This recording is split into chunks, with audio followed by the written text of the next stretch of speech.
Hello ladies and gentlemen, welcome to the stream. My name is Vlad, I will be your pilot today. Hope everybody's feeling well and welcome to the very snowy Anchorage in Alaska. Again, it looks like it has been a trend for the channel to fly to Alaska quite a few times lately. It has been fun. But yeah, we are here again in Alaska and we will be testing the new snow plugin that it was released for X-Plane 12 to address the fixes for the problems with the snow depiction. So as you might have known, real weather in X-Plane 12, while it's quite good, it doesn't allow you to see the snow unless there is snowing. So imagine there might be a quite nice and wintry place that you might be visiting, for instance, Alaska, Anchorage, but there is no snow at the moment, so it is not actively snowing. So X-Plane weather will not display any snow on the ground, and that breaks quite a bit of the immersion. So somebody made a plugin based on the NOAA plugin, on the NOAA grid data, and that plugin basically draws snow in places where there should be any. So this is really cool. As you might see, I am now running real weather. We have clear skies, very little clouds over us, and everything is covered in white snow completely. So this is really cool. I only find one problem with this is that I think the snow layer is way too thick, so you get a hard time looking for the taxiways and for the runways. So maybe it could be fine-tuned eventually, but overall it works really well, and I've never seen X-Plane with such a nice whitish cover of snow, and that's why I decided to take this livery. This is the A330 that you guys voted on. So yeah, A330 it is. It only has one mod, which is the simple window plug mod, and we're running this DHL livery, which for some reason it is a little bit buggy.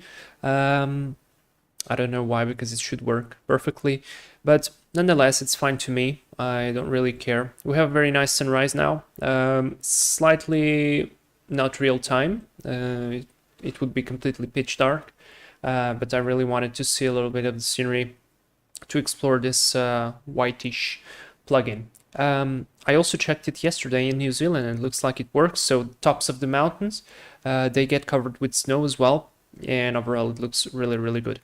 So yeah, basically default A330 with the window plug mod for the cargo version, let's say, the DHL livery, but we're going to be flying FedEx flight 311. This is a fictional flight, as far as I know. And I'm going to be flying to Fairbanks.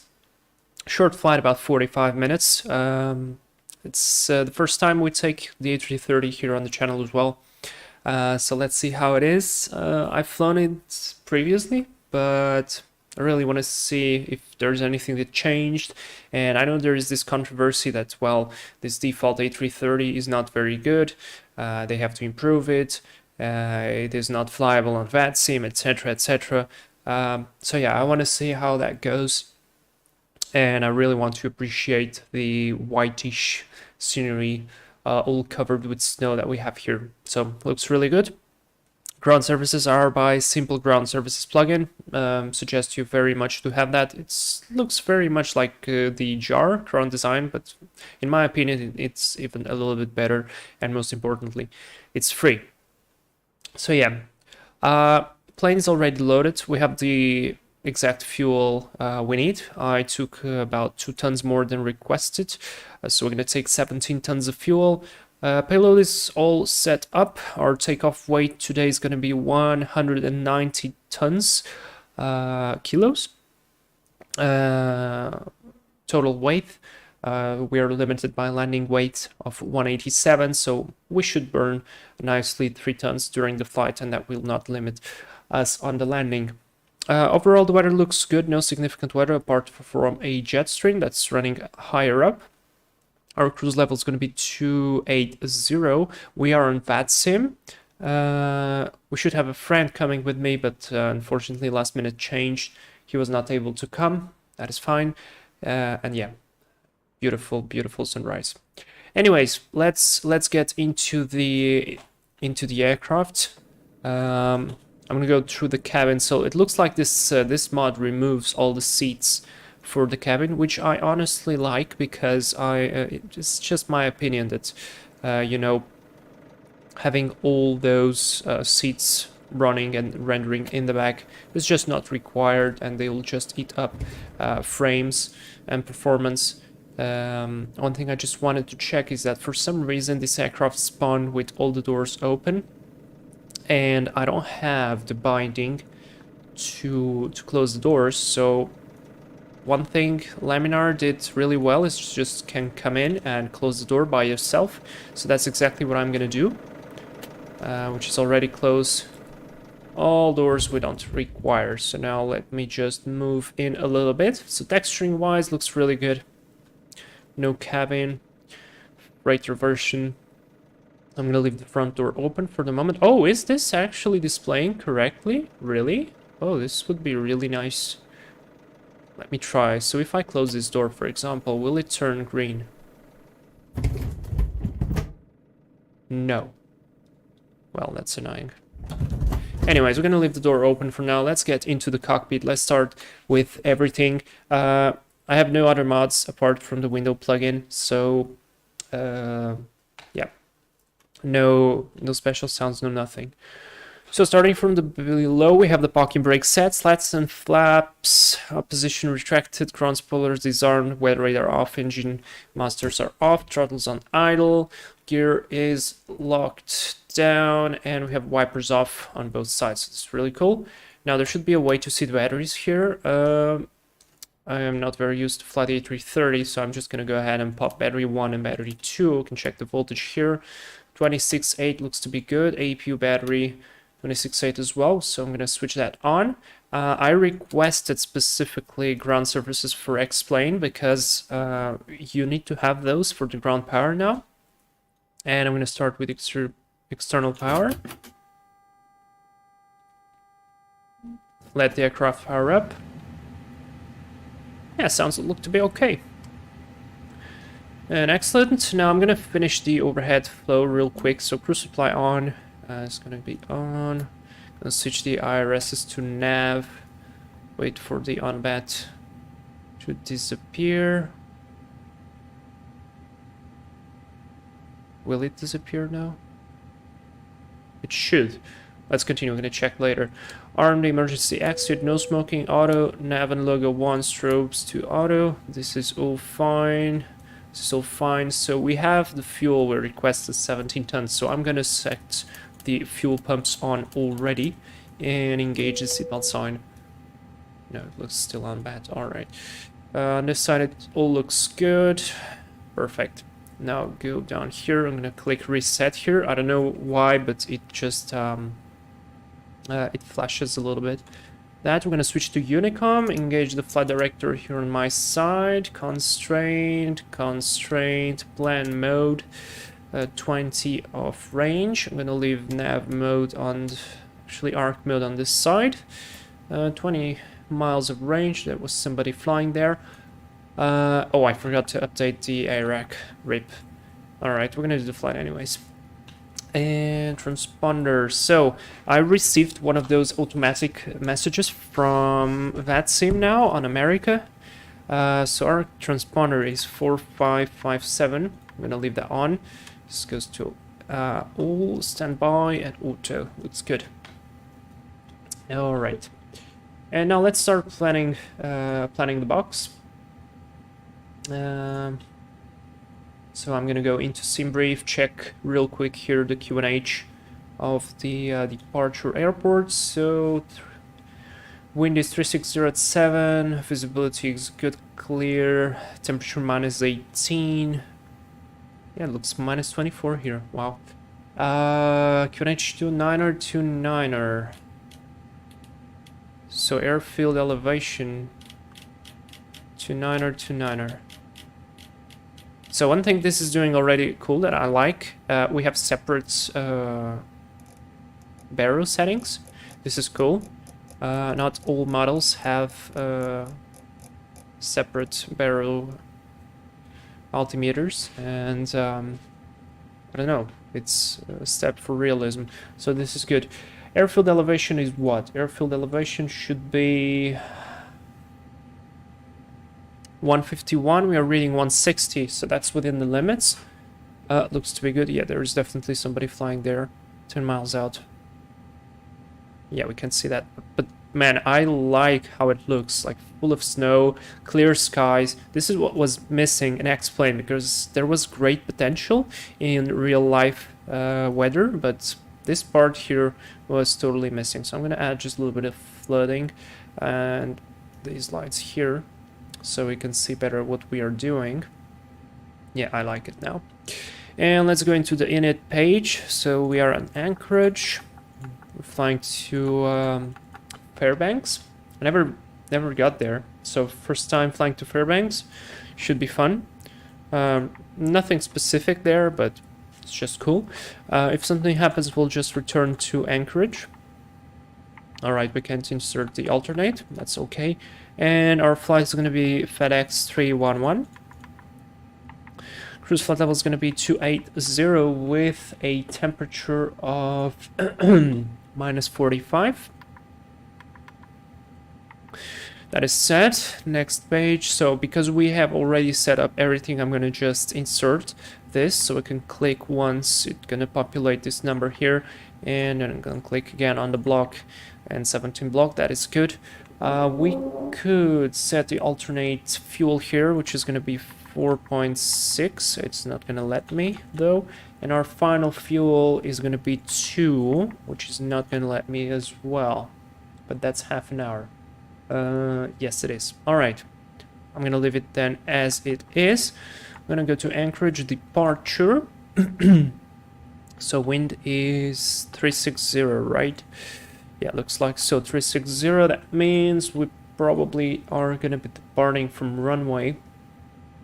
How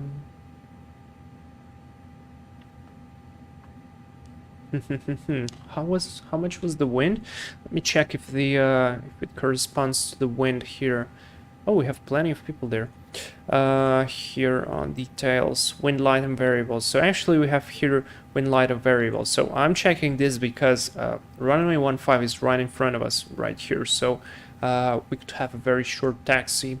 And that would be great to have and to save some time. So we're gonna just assume we're gonna depart runway 15.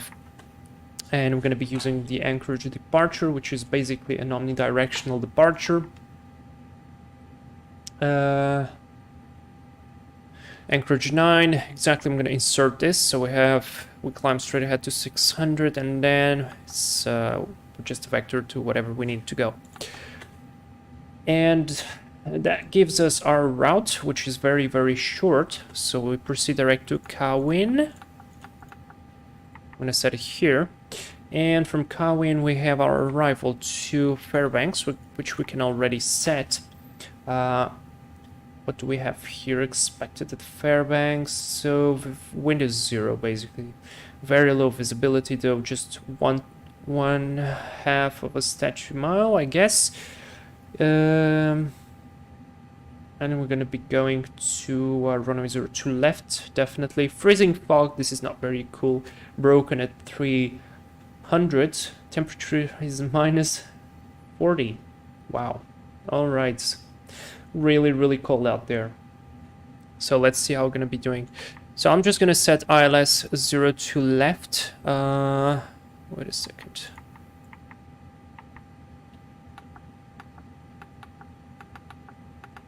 Yeah, ILS, you see, what do I have here on the charts? Because such a low ceiling, probably we're gonna have to do at least a category 2. ILS runway 02 left, cat 2 or 3. Yeah, that's what I'm gonna be planning on. Special aircrew and aircraft certification required. What if I take the cat one? What are the minimums? Minimums 150. Yeah, still special air crew and certification required. So I'm going to take the category 2. That's fine. Alright, so let's go ILS 02 left. Our arrival into Fairbanks is going to be by Liber 5. Liber 5, there we go, via GLOWS.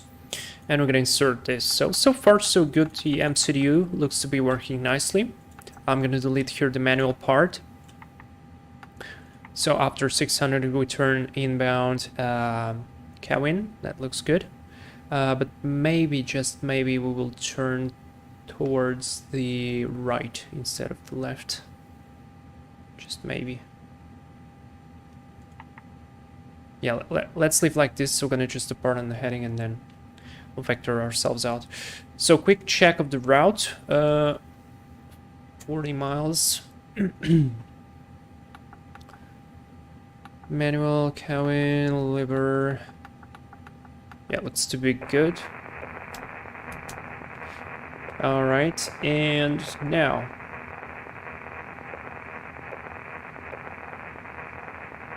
we don't have a specified altitude, but I'm gonna set just 4,000. That's what is written on the charts. Alright, this looks good. So flight plan is completed. Neverhead is not required for now. I can clear this. Proc page. Why did the cruise altitude did not populate here? There we go. And let me just check one thing. So if I set here Anchorage, it works perfectly. Let's go to the performance page. So here we don't have any performance calculator for this aircraft. So I'm just gonna assume V1 of 140, rotate of 145, and V2 of 150. Transition altitude is 18,000, and we're gonna be using flaps 1. A trim, can I get up 0? Yeah. And flex temperature, let's do like 66. Why not? Alright, there is some other aircraft flying somewhere. No, I don't see it. Anyways, that is prepared, 4,000 is set. I'm gonna go ahead and start the APU. Oh, by the way, let's do a quick check here on the pages. So, first, engine page. So FADEC is turned off. Can I engage FADEC on ground power? No. So we're gonna do the old dirty trick and switch to ignition start. Check if we have the oil. We have. Ignition switch to off. Then here's the bleed page, pressurization. Here we can see the external power powering the essential AC essential bus and AC1. This is cool. Elect DC. We have battery 1, battery 2. Our hydraulics look to be good. Circuit breakers. I guess this is an electronic circuit breaker. APU page, so I'm gonna skip that for the moment. Air conditioning, really cold out there, 9 degrees in the cockpit, so we definitely need to start up that APU. Brake temperature is 0, that's cool. Flight controls all good, and here's the fuel, which is balanced. That's great.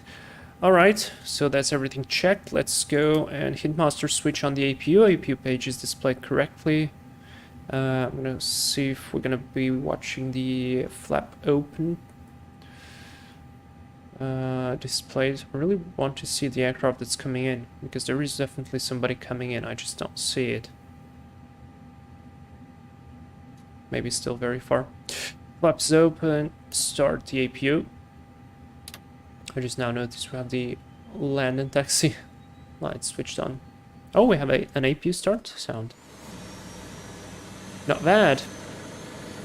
And I'm going to take the time as well to clean a little bit here. So take out the fuel, cleaning van, take off the people, all of these loaders, cones.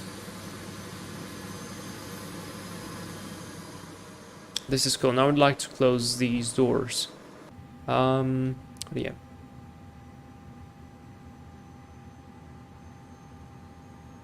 Nope. Oh, there he is. That's a 757. Nice. Right, APU is starting. Generator is on, so perfect. Hit on APU bleed. Nice sound on the packs. And external power off. Very, very nice. Nice. Looks like a FedEx. Very cool. Okay, and I'm gonna open up my checklist. Do a quick before start, or actually no. Let's begin with the departure briefing.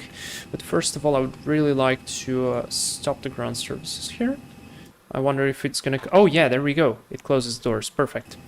And I might call pushback already as well. So let's call better pushback. Start pushback. Ground to cockpit. Where do you want us to put you? Yeah, we barely see the taxi line, but I'm feeling like this is it. So the guy will push us back to this place. It'll be perfect. Ground to cockpit. The tow's driving up now.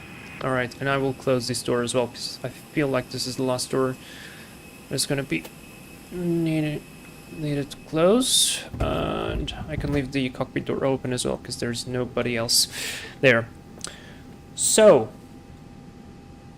departure briefing, guys.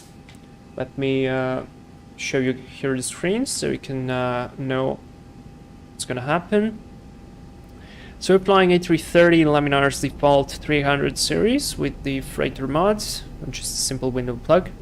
Flight FedEx 311 from Anchorage to Fairbanks. No TAMs, we're gonna disregard those. The weather looks to be good on the route. Quick show here. So we have no SIGMETs on the zone apart from this here. That's very cool. Very small one. And we're not going to be crossing there. And checking here significant weather, we have only here the jet stream core at the level 260, so it's going to push us even quicker.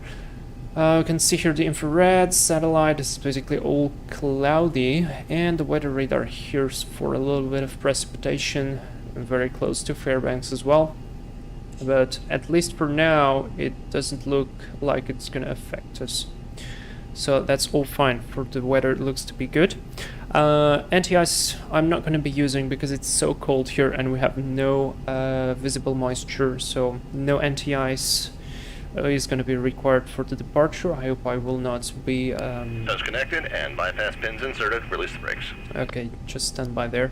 I hope I won't regret my decision. As for the radar and terrain, I'm going to be using weather radar on the first officer's side, terrain radar on my side. And we are parked here on FedEx ramp, which is right here. We're going to be pushing back facing north. Taxi via the ramp, Tango Romeo to Quebec, holding point runway 15, and we're going to be departing runway 15. So runway is all full of snow. And we have light wind here next plane, so I don't know why though. But yeah, we're going to be using flag 66, flaps 1. Our departure is on this page, Anchorage 9 departure from runway 15. Basically, maintain running heading until 600 and then turn into heading 201. And then as a sign, we can check here the reading. Climb on heading 149 to 600 and climbing right turn heading 201, and then expect radar vectors to assign a route or depicted fix. Maintain 4000. That's why we have 4000 set on the autopilot, and expect further clearance to file altitude within 10 minutes after departure. That looks to be all good. Radio navs are not required, and we have no special considerations. As for the abnormals, we'll do the standard Airbus abnormals procedure. So until 100 knots, we stop for anything. Between 100 knots and V1, only for significant failures. In which case, I call reject, thrust to idle and apply max reverse, let the auto brake work, stop on the runway, apply parking brake, and inform ATC and then assess the situation. So we have no cabin crew. Our crew today consists only of me and you, the viewer. So that's really cool. And we have no takeoff alternate. Oh, by the way, yeah, engine out. So if we have a failure after V1, we continue straight ahead. We climb to 4,000 at least, steer away from the terrain and assess the situation. No takeoff alternate, no overweight landing. I mean, probably if we take off and we need to land immediately, our maximum landing weight is 187 tons. We are now at 190, so that's 3 tons of difference, so no big deal. And yeah, looks like no other consideration. The briefing is complete. I have no questions. If you guys have any questions, ask away in the chat or in the comments. Alright, that's good. Beacon lights coming on. Let's check my surroundings. I need to take off the stairs here. Whoops, wrong button. Nobody behind us. This is good. And let's do before start checklist. So cockpit preparation is complete. Your pins and covers are removed. Signs on and auto ADIR. So let's check those here on data IRS. All on nav. Fuel quantity 17 tons. This is good enough. Balanced. Beautiful. Let me just open here flight plan and performance here. Takeoff data is set. Bearer reference 29er is set on all 3 altimeters and cross-checked 10 feet to the altitude required, so that's good enough. And below the line, windows and doors are closed, not armed. No slides designation here. But I'm gonna assume they are armed. Beacon is on, mobile phone is off, thrust levers are on idle, and parking brake is set. So before start checklist is complete, we are clear to push, we are connected. And such a lovely light, look at that. And I'm gonna release parking brake. We're clear to push. Okay, push is commencing. Go ahead and start the engines. Excellent. And off block, I'm gonna set here the clock to run. Away we go. Let's see how the better pushback will handle us with all this snow. Looks to be doing a good job. And livery looks really cool.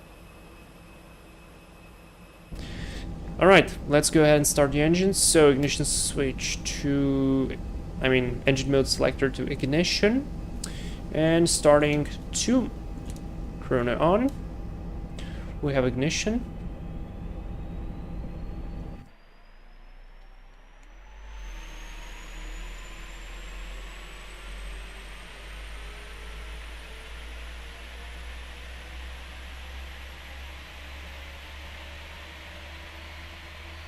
Really cool looking.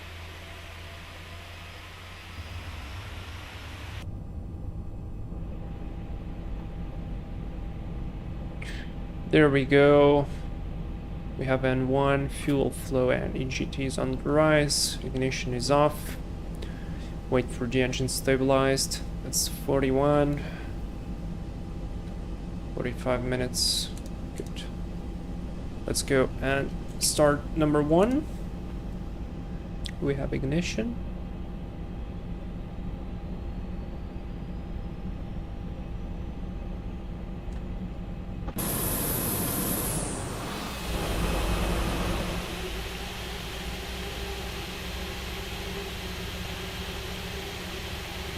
So nice.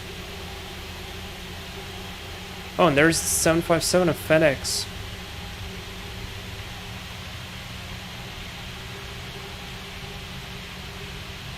Wow, this is cool. Screenshot.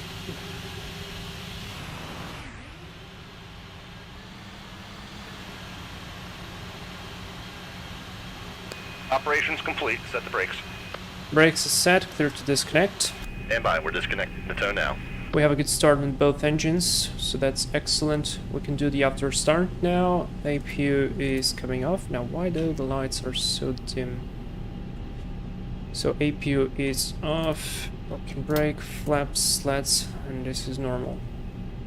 You can barely see the lights though there.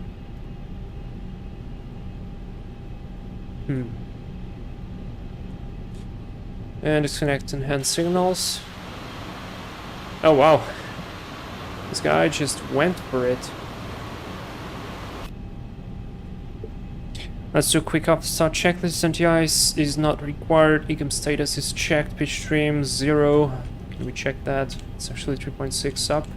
Let's leave it 3 degrees up. Rudder trim is 0. Yes, it is. Nose disconnected and bypass pins removed. Signals on the left. Have a good one. Oh, rip. Why isn't it set on that 128? Excellent. So after start is complete. Let's do a quick flight control check. Full up. Pull down, neutral, pull left, pull right, neutral, and rudder. Oh, my pedals are not set correctly. Full left and full right, neutral. There is the hand signal. Taxi lights coming on, brakes are released, and away we go.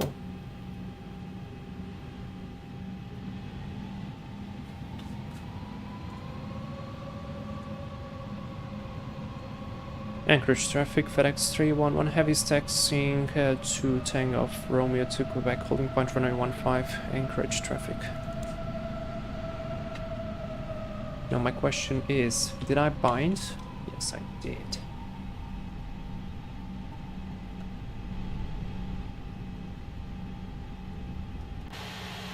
So goodbye, the mighty 757.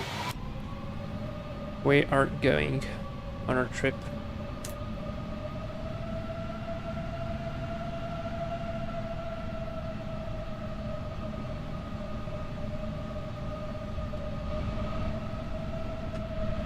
So nobody from the right, nobody from the left.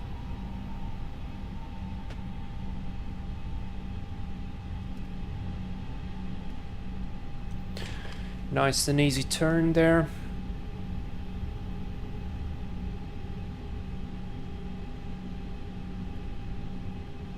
I really like how this looks with snow.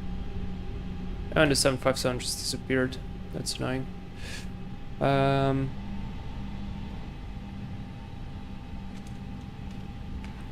Alright, we can do the takeoff config check. It's normal. Switch on the weather radar. And terrain on ND for me. Clear left. Clear right. And try to do flyby then after departure.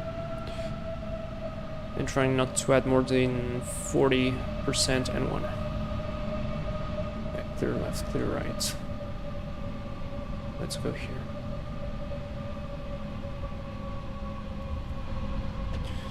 So basically we're taking 45 tons of payload to Fairbanks, which is a pretty good amount, I would say.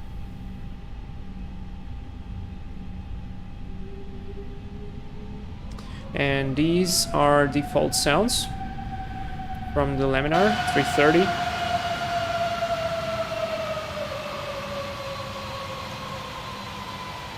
I want to check if there is anybody else there. Yes, there is. A 747 there. A 747.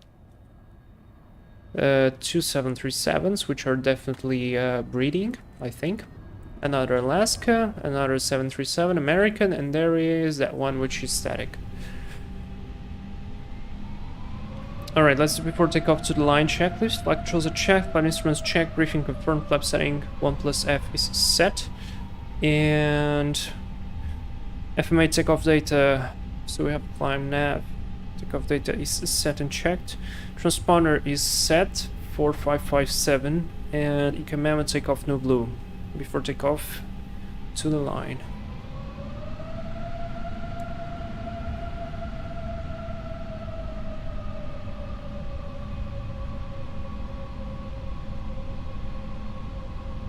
Really cool. I really like this snowy effect.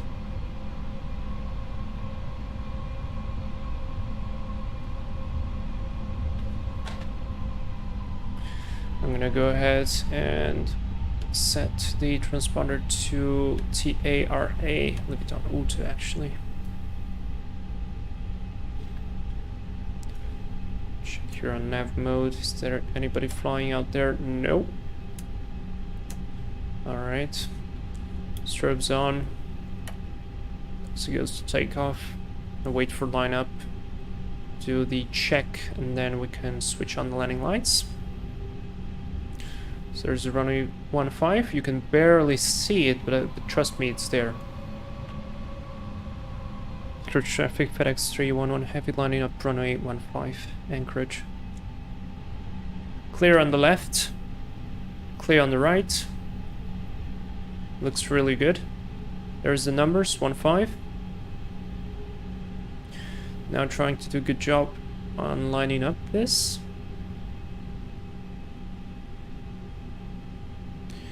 Ooh, could be better. Alright, let's stop, do a check, and before takeoff below the line, cabin is secured, engine mode selector is normal, TCAS, TARA, packs are on. Before takeoff checklist is complete, landing lights are on, and let's go. Anchorage traffic, FedEx 311, departing runway 15, Anchorage. And let's go 40%, actually 50, sorry. Or around 15, yep. 15. And away we go. Man flex 66. Thrust is set, airspeed is alive, and somebody looks like he doesn't want us to depart from runway 15. I see no problem there, but that's okay.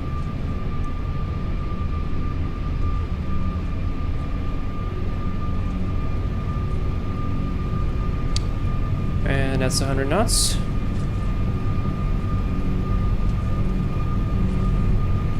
Maintain the center line. Lovely sounds there. And V1, rotate. Nice and slow. There we go. Positive climb. Gear up. Let's do a quick flyby.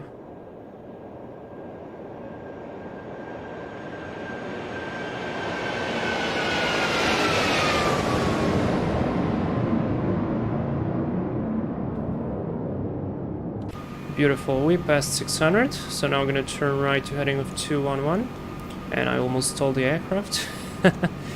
There. Alright. Here we go, let's go autopilot on. Do after takeoff, strobes off, lights off. And now let's set 280, heading 201. Thrust climb, climb. Let's do 28, open climb. Oop. Anchorage traffic, let's go 135, type 737-700, pushing Flaps back off up. gate Charlie 3. Lovely. Anchorage traffic, FedEx 311 is departing, passing 2000. Very, very good.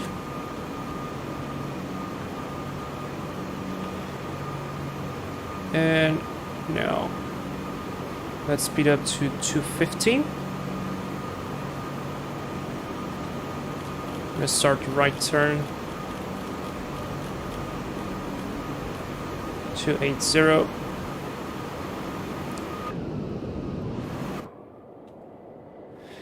And after takeoff, landing gear is up, flaps are retracted, packs are on. That's excellent. So far so good. Now we're gonna go direct to cow in and direct to insert. Should continue the turn to the right.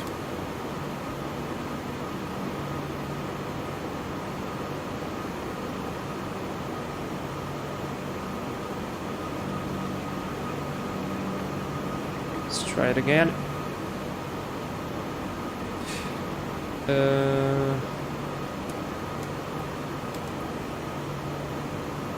Should turn right though. Why is it not able to do a cruise altitude of 280? It is. It is totally able to do that.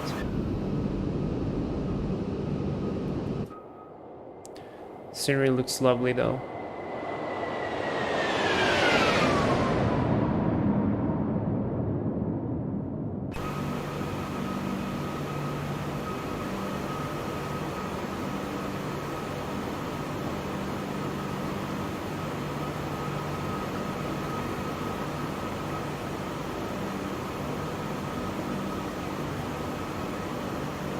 More direct to correction.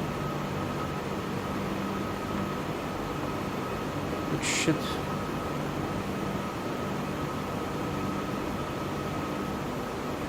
Alright, we're just gonna keep on climbing and then we'll see.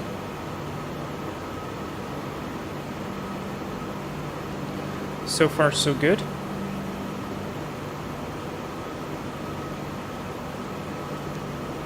If I use like another waypoint like cards, let's try.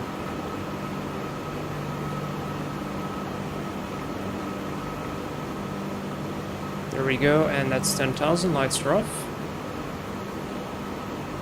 And what if I now go to set cruise altitude?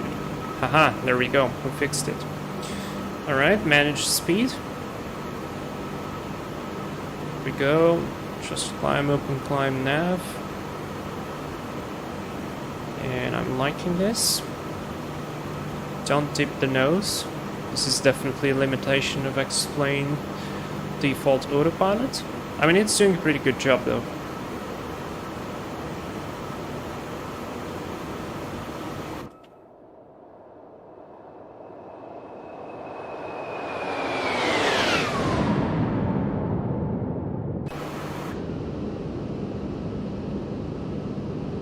As you can see, no snow is falling and still everything is snowy, so that's really cool.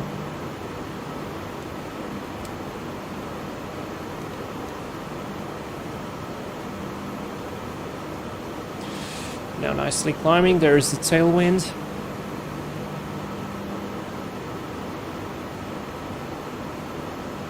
Oh, for some reason my volant is open in New Zealand.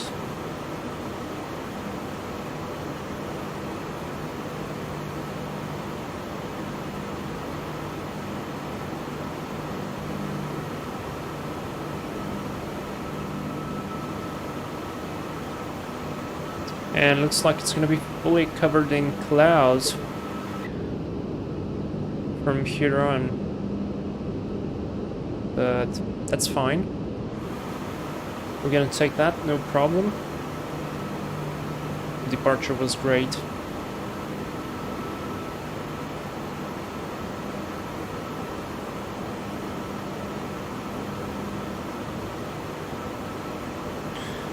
Passing 15,000.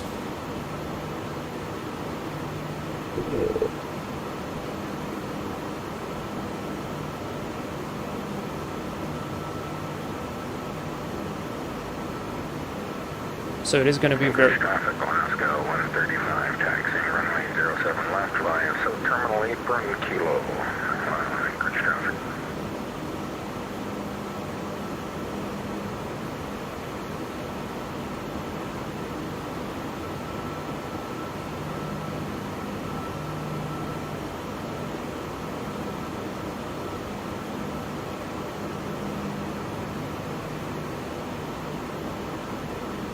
And now what I'm gonna do is I'm gonna start preparing my arrival already for runway 02 in Fairbanks.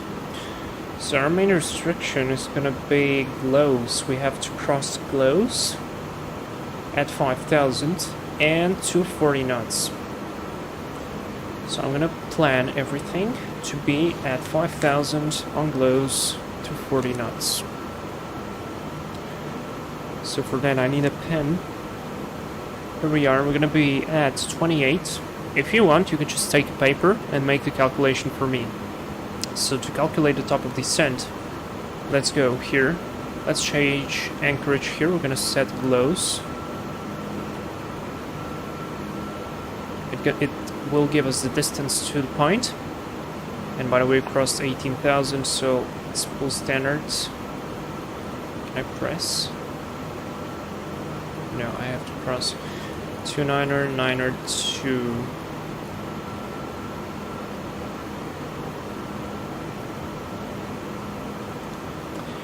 And that's the upper takeoff checklist complete. So we will be flying at 280. Glows will be at 5,000. So if we take 5 out of 28, So 28 minus 5 is going to be 23. 23 times 3 is going to be 69. So we have now, we need now to add distance to lose speed. For that, I'm going to add 10 miles and an extra 5 for the tailwind. Or you know what? I'm going to add an extra 9 for tailwind. So that is going to be 78 and 88. So 88 miles from Glows, we're going to start the descent. Hey virtual pilot, hello, welcome to the stream. The snow is beautiful, as you can see there. It's laying down perfectly. Oh, I pressed something. I heard it. I pressed something by mistake. Okay, we're still fine, that's fine. And yeah, it looks really good. So this is some airport there. The only problem I see though is that it covers everything so much that you basically sometimes can't see the runway. For example, like this. I'm not sure if it doesn't load the runway or what. Yeah, maybe it's not loading up the runway, but it is slightly more difficult to find the runway in such snowy conditions. But yeah, so we have just calculated the top of descent. It's going to be 88 miles out of here. And to solve some of the problems, I'm just going to set to 40 knots on the descent and do an open descent, so it will maintain the 240 knots and do an idle descent. It should be fine. I hope we're going to see what's what. Passing flight level 240. Looks good.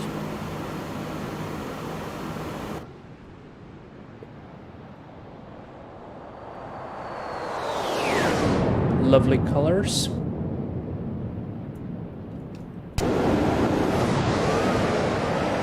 Really like how it looks.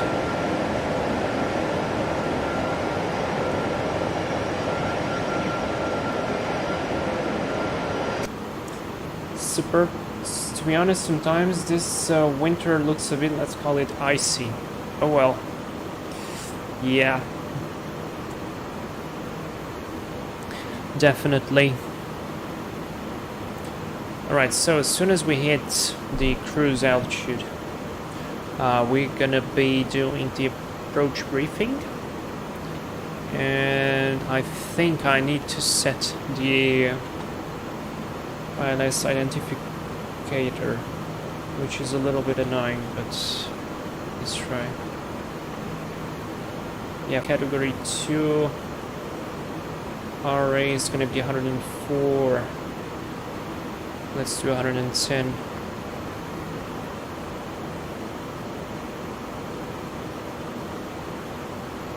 $1,000 to go. So now, because we are flying freight, we have no passengers. I'm not going to go into 1,000 feet vertical level off. Yeah, but look, the snow is actually very cool. I really like that. It looks good. Different. And the plane is flying good. There we are. Should switch to alt cruise. It didn't. So it's just alt. That's fine. And now we are going to be going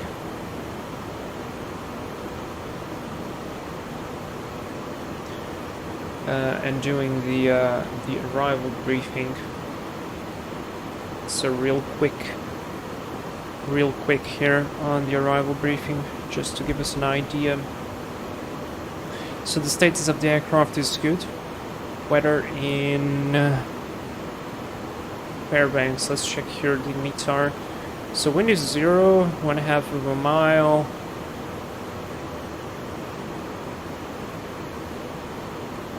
Guess this is runway visual range, or this is the visibility. 3,500. Variable. Alright, freezing fog broken to... Or this is runway visual range. I need to remember myself. Freezing fog broken at 300, broken at 800, minus 39, so it's slightly warmer, 1 degree warmer. And Disregard this part. Basically no wind, so that's good. No times, we're gonna skip those just for the sake now. Anti-ice will be on for the engines. Actually should be almost no factor because it is so cold that we don't have significant icing under this temperature. Terrain radar from my side, weather radar for the first officer's side.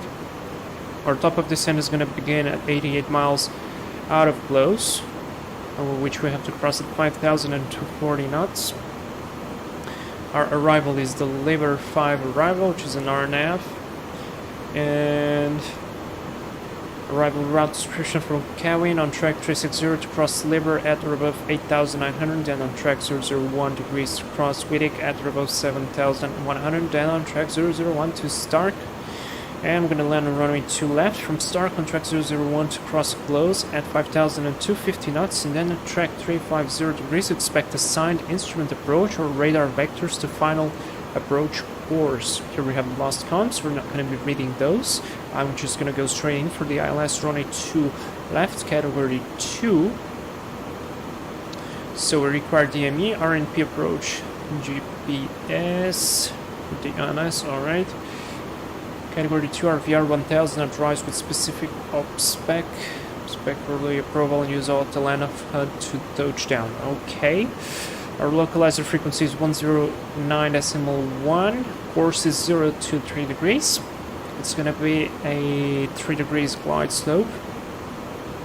And our minimum is going to be RA 104. I've set to 110 just to give us a little bit of margin there. And in case we go missed, we climb to 900, then climbing right turn to 5000 on heading 017 degrees and 5E. This is Fairbanks Vortex, radial 107 to whatever this is, Fairbanks 13 DME, and holds, continue climb, hold to 5000. Our alternate is going to be to return to Anchorage in case we can't land. And we're going to be using auto brake low, reverse maximum. So I expect to exit via Mike here. The runway is fairly long. And we're going to be taxiing via Alpha here to either here on the heavy cargo, probably. Yeah, so all the way back here to the heavy cargo through Echo. No special considerations apart from the very cold altitude, so we will be paying attention to our radio altimeter, because in colder temperatures we have a lower atmosphere thickness, I'm going to call it like that. And so, yeah, basically we need to pay attention to that. And no abnormals are expected, no overweight landing, and lost comms procedure is written right here. So that's the arrival briefing complete. That's good. I mean, it seems like the snow is covered with ice, like it happens after warm days at night. The snow melts and freezes, then becoming ice. Oh, I see. Okay, yeah, it makes sense actually. So 20 what? About, no, less than 20. 15 miles to go, actually. 15 miles to go to the descent. I usually use the vertical orientation of Opera. What do you mean, the vertical orientation of Opera? And auto brake, I'm gonna set that to low already.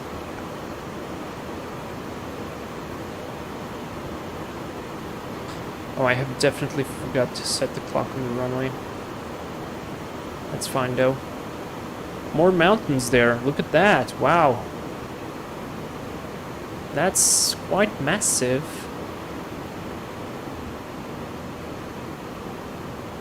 Oh, and yeah, I didn't download any ortho for this flight. We just have ortho in Anchorage, but you probably can't see it very well.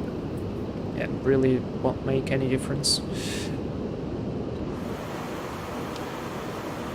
The buttons of the sides are vertical for me, not like a bar on the top. Oh, okay, I see. I see. An endless layer of clouds now. Good.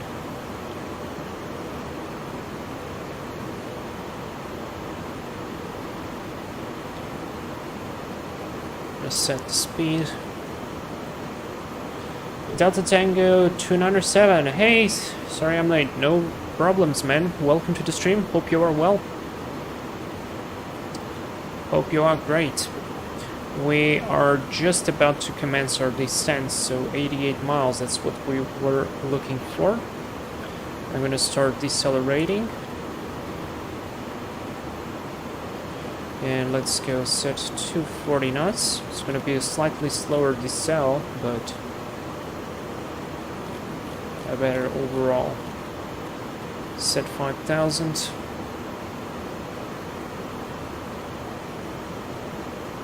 Trust idle, open descent. Now I wish this would be on 240 or yeah. I'm fine, thanks. Excellent, that's very good. Love the DHL livery, hope it does go as that flight with nice Air Canada livery. Oh yes, yes, I really like the DHL livery as well. I think it's really cool.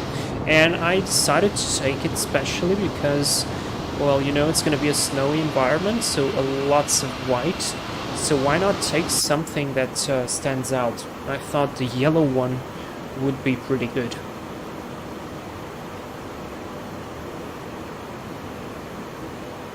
So we're still losing speed. And then we're going to start losing altitude. So far so good, the autopilot is doing a good job. The only problem I have is that I can barely see the lights on the buttons and on the autopilot, which is somewhat of a good thing at the same time because, well, you need to read by the FMA and check everything on the displays, but still. And there we go. A nice descent. Under idle to save some fuel. What is our gross weight? 188.1. So we are actually still above maximum landing weight, which is 187. We are like 1 ton heavier. So I hope we're gonna spend the rest of the fuel here on the descent.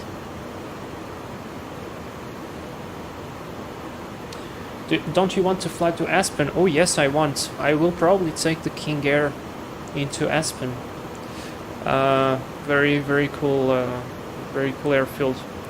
I was looking at the approach plate the other day for Aspen, and the crazy glide slope they have there, and the RNAV arrivals and everything else. So that's actually very cool. I've taken a look at the visual approach chart. Oh yeah, that's a fun one.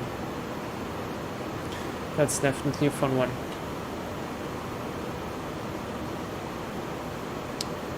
So next one is going to be CLX, above 2,600. Looks to be good.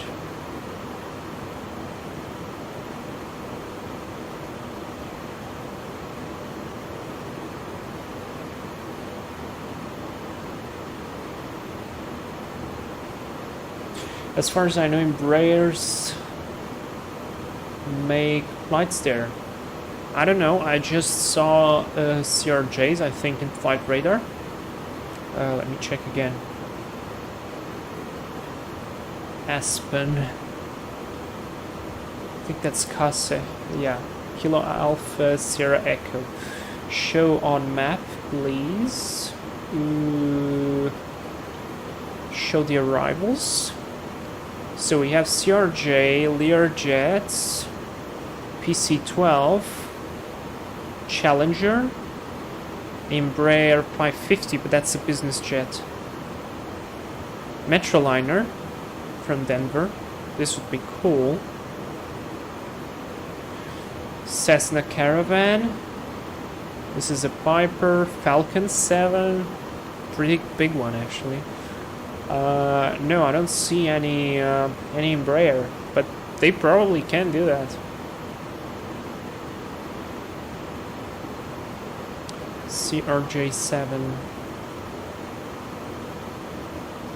Oh, Embraer 135. Yeah. I don't see any of the E-Jets family, I would call it like that. Just CRJs, but I was thinking to take the King Air, the 350 there. Because I think that would be the most interesting plane to go. Because it's a turboprop. Yeah, it's not as fast as a jet, but it's, I mean, it's big enough. And it's very fun, so why not? Why not take that one? So now we can recheck if we are high on the slope or not. So we're going to be crossing flight level 220 very soon, and we want to be at 5,000. So 22 minus 5 is going to be 17. 17 times 3 is going to be 51. And we are 49 miles out, so we're slightly high. I'm going to leave it as is, and if we will encounter further adjustments, I'm just going to deploy the speed brakes. CRJ 700 is not that small, it's like the E170. Yeah, probably it is. How good is the King Air on X-Plane 12? I had it on X-Plane 11, so is it worth to buy for X-Plane 12? So as far as I know, it's the best King Air simulation for X-Plane 12. You have a very good King Air as well, which is freeware. The C90B, which I did a video with it last time actually, I think, with the G1000 and PT6 engines. It is very, very good models, great simulation, and I think they will continue to improve it, and they will also release a second version later with the normal screens.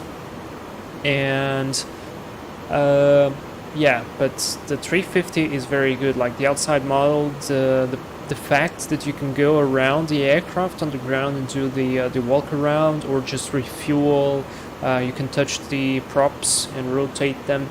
This is really good. I like it a lot. So, I mean, I would suggest it, especially on discount. It costs like $35. I got it for $35.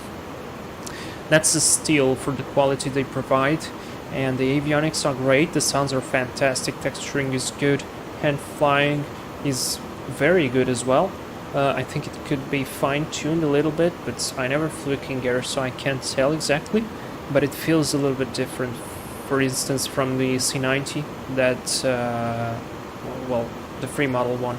And so, yeah, but overall, like, really good. Oh, wait, did I maybe, just maybe, it's this... Yeah, so that was the problem, the lights. I just remembered I wasn't seeing the lights so well because, well, you have here the brightness control. So we have the test one, which you turn every light on to see if the bulbs are okay. You have the dim one and the bright. It was not on the bright position, it was on the dim position. So this is why we were not seeing all these buttons illuminate as well. Alright, passing 190, flight level 190. Let me anticipate myself and set the QNH. I want to set the QNH though from X-Plane. We have somebody at Fairbanks, that's cool. 1005. Let's go. What is 1005? 2962. What does the METAR say? 2969. Can I update this? 2970. Meh. Let's use the X-Plane one. 2967 and 2967 here as well. There we go, 18,000, that is good. We can do a quick calculation here. So 18 minus 5, that's 13. 13 times 3 is going to be 39. How far are we?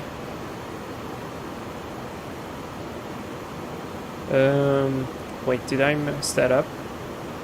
13 times 3 is going to be 39. Yeah, we are 27 out. So I might use some speed brakes here.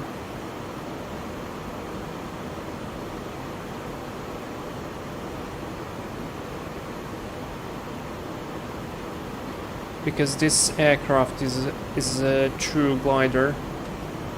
It will not get down. 17 minus 5 is 12. 12 times 3 is going to be 36. We are 24, so we are definitely high. I mean, even the VDEF calculation is showing us correctly.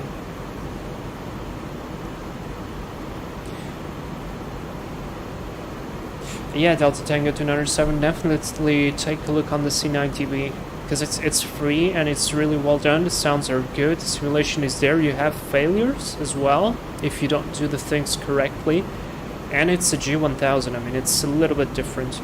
We are going to be entering clouds. I'm going to switch engine anti-ice on. Yellowstone looks interesting too. I might go there too. I mean, there is so much interesting stuff that I have to visit. So yeah, 10,000 to go basically. 30 and we have 20. Yeah, we need to keep pushing down.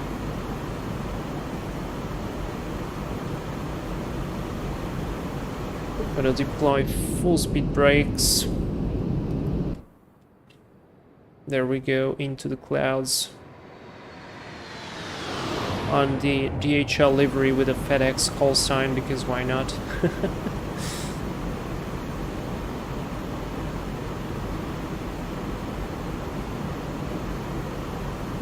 This aircraft basically doesn't want to descend. We're flying to 40 knots.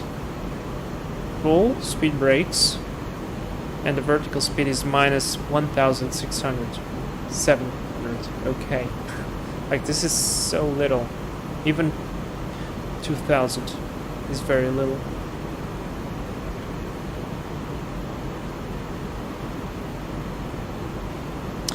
And we can do the approach checklist as well, because we've set up the barrel already. So briefing is confirmed, income status is checked, seatbelts are on, barrel is set and cross-checked, are reading the same.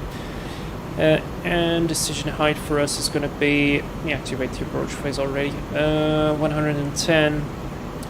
Radio and engine mode selector is going to be normal, so that's pretty cool. And I think I'm going to be busting that altitude, unfortunately.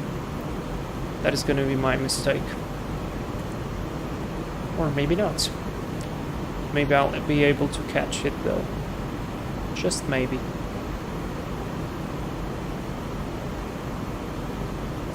Yeah, but one thing I want is the Yellowstone ones and everything, like the scenery, the very scenic approaches I would want to do on a small GA aircraft, because I think it would be funnier, more interesting to do.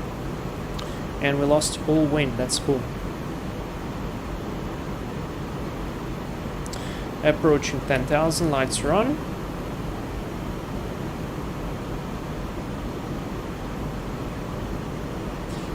What is going on with the trim wheel? Yeah, it's just wind and turbulence. That's fine. No, I think we'll be in time for the 5,000.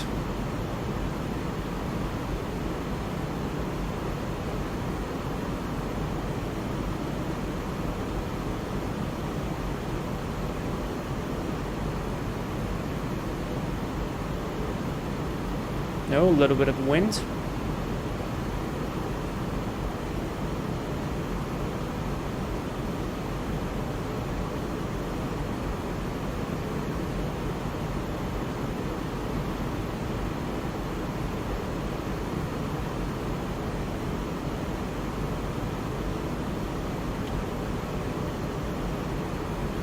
Weight is 187.9. What is the maximum landing again? Maximum landing, 87 dead. Okay, so we're gonna see what's what.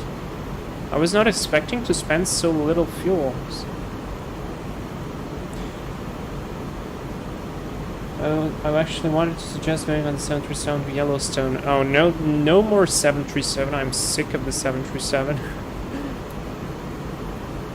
Delta Tango 2907, can I ask to fly the 747-8 Lufthansa from Boston to Frankfurt? It will be my holiday trip this year. Yeah, why not? Yeah, let's remove the spoilers.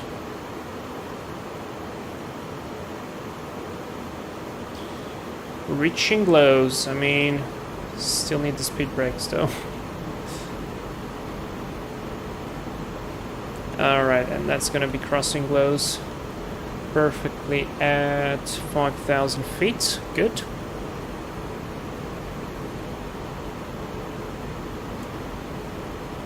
There we go. Crossed lows 5,000. Perfect. Continuing the descent now.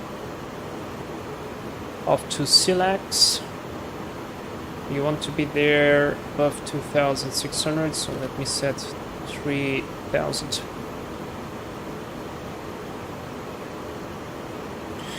Fairbanks traffic, FedEx 311 heavy inbound Silax for the ILS runway 02 left Fairbanks.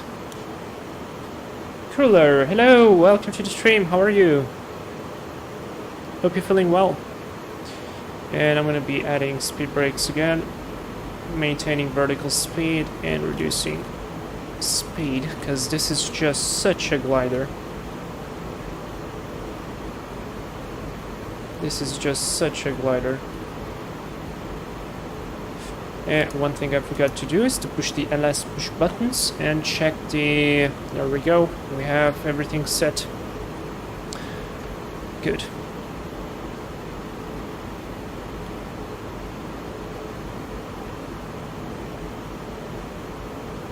So Silax is 15 miles out.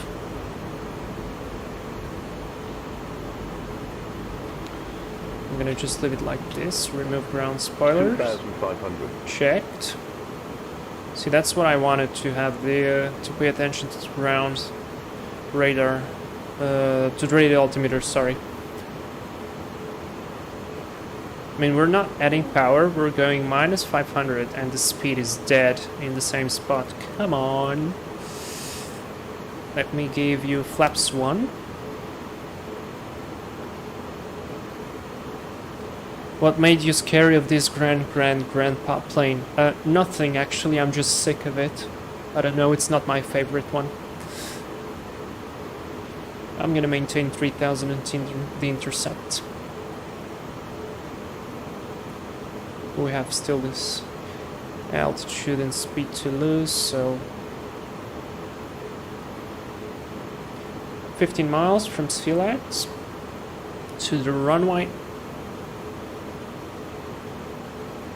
Actually showing here 18 miles, but it should be 15. I mean, according to the charts, is 10 plus 15.1, so don't know. Maybe because this is a slant range. Can I go and do 190? I want the aircraft to level the wings, and then I'm gonna switch to approach mode, because I feel like if I switch now to the approach, it's gonna be hunting a little bit. Or maybe I'm incorrect, so let's hit approach mode. Speed altitude localizer is there. Perfect. Good on the speed. Burn a little bit of fuel there.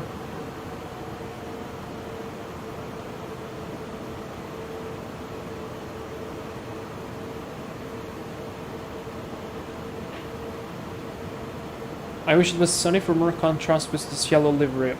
The clouds are yellow, I mean. Oh yes, they are. I mean, they are whitish now. Grayish. But yeah, I understand. I mean, it gives some contrast with the snow, though. On Anchorage, it looked very nice.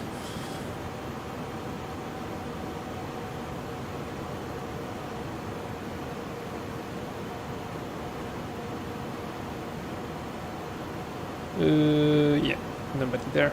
Must be good. 14 miles out.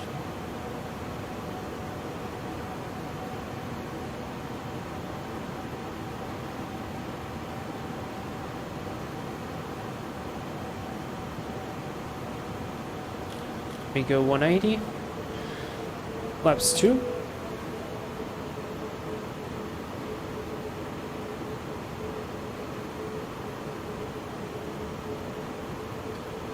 Does the cargo livery give it cargo interior? No. not in this one. It just removed the seating, so you will not see the seats, which I appreciate honestly, because it takes away performance.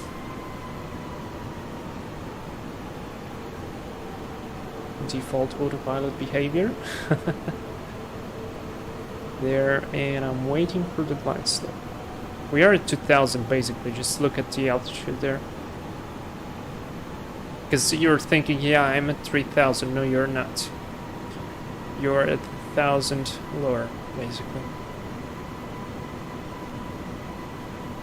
At the very top of the cloud layer.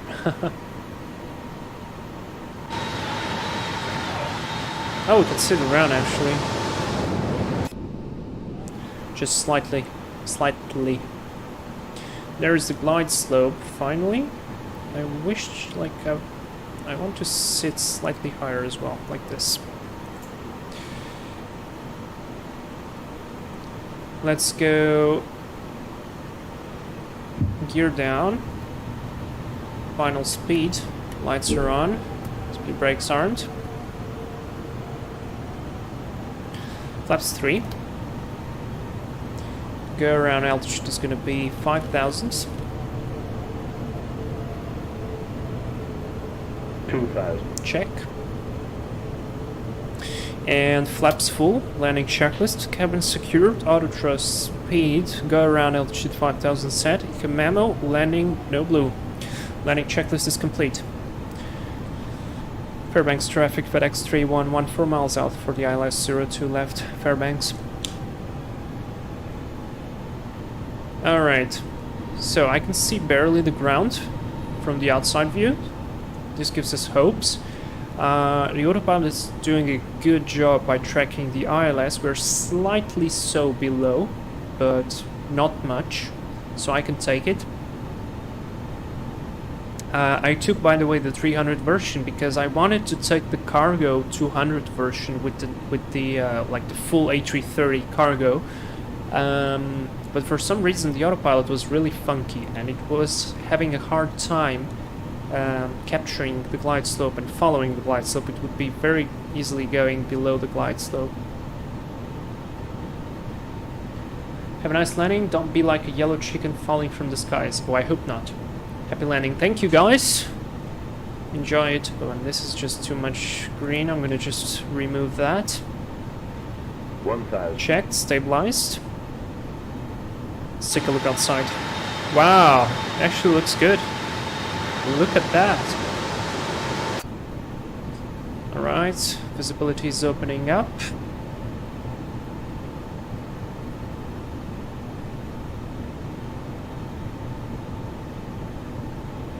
We are good on the path.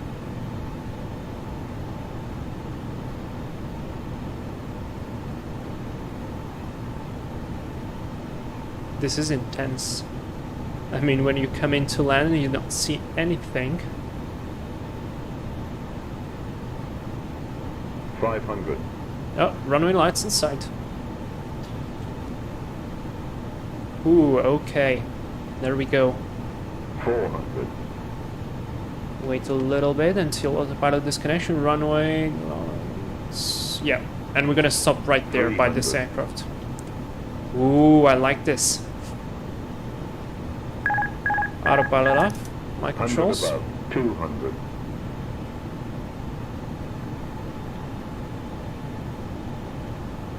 Minimum. Continue. 100. 50. 40. 30. 20. Retard. 10. 5. And that's a touchdown. Spoilers. Reverse green. Decel.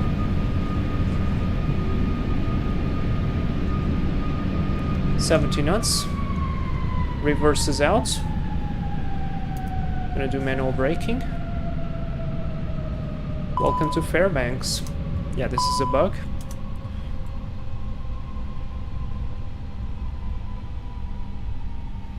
"51 minutes.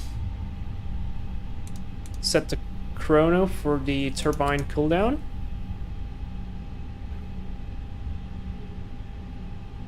And let's vacate here to the left. Oh, there is an MD-80, American Airlines.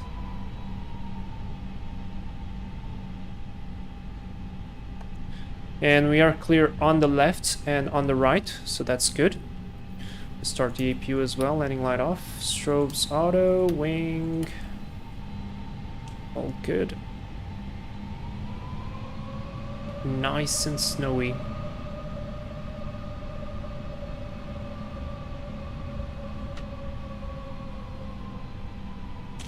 Fairbanks traffic, FedEx 311 heavy, runway 02 left vacated. So, brake temperature looked to be good. APU flap is open, let's start it up. Now, retract spoilers, flaps are up, transponder to standby and weather radar off. Switch off the flight directors for them to be reset. Thank you guys. Bravo, nicer than any touchdown I've done on the A330-300. I actually find this aircraft quite okay to land. I mean, it's called the butter machine, I think, the 330. We're gonna watch the replay, guys. Can switch off the anti-ice as well. I just feel like the sounds are too, I don't know, like too sensitive.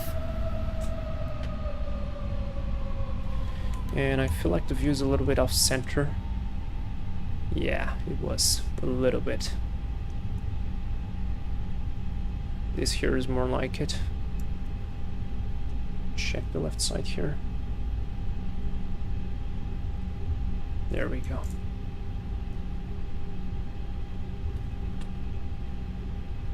So the question is now, should I return to Anchorage so we can take a look even more at scenery, or we stop the stream by here? Because I mean, I'm thinking about it. Should we do the return to Anchorage? We will get the tailwind at the headwind. Alaska 135, type 737 is turning final for runway 02 left, Fairbanks traffic. Oh, there's somebody coming here as well. Can't wait for the Aerosoft A330 to come out from for Microsoft. Oh, I honestly couldn't care less for Microsoft. It still doesn't work for me, so I'm completely pissed with it. There is that Indigo A320, which makes total sense to be here. That's probably some, I don't know, maybe some charter aircraft or whatever. And we'll go to the very end and turn here to the stand. Whoa, that's a nice drift of snow. Blowing snow. All depends on you. Guys, what do you think? Should we return to Anchorage or not? Do a quick return flight.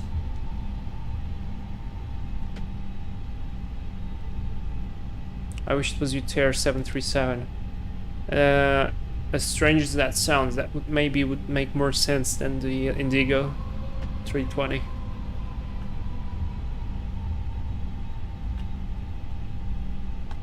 And oh, the visibility is actually changing a little bit. Like, it was worse just a little bit like a minute ago. Now it's slightly better. You can see the sky, so they're definitely improving that. All right, now I'm gonna be going here to the right.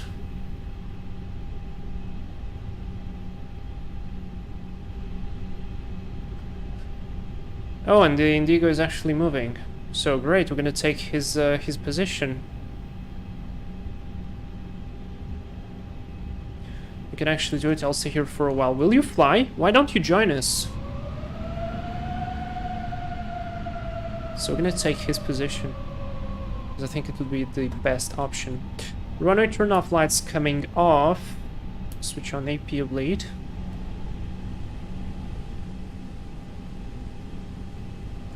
So no brake schooling needed for today. I'd be here for it. All right, let's return to Anchorage then. Why not? So we're gonna do a quick stop. We're gonna do a replay. Check the replay there. And then, oh, there you go. You see? Oh, maybe that's that was my engine snow blow. I thought that was the weather. And we have a nice marshaller there. Could switch off the taxi lights so we don't blind him. And stop. Set the brakes, so we have 3 minutes on the turbine cooldown. APU is running. And I could switch off the engines. 59 minutes. Dead. I'm planning to make a call on Discord with ML. Oh, okay. Well, I don't know. Will he fly? And beacon light off. Fuel pumps off. Transponder goes to standby. It is already 2000. Weather radar is off. Very good. Now there should be that Alaska coming in to land. I want to see the Alaska coming in. Let me do something. So let me do stairs. Loader.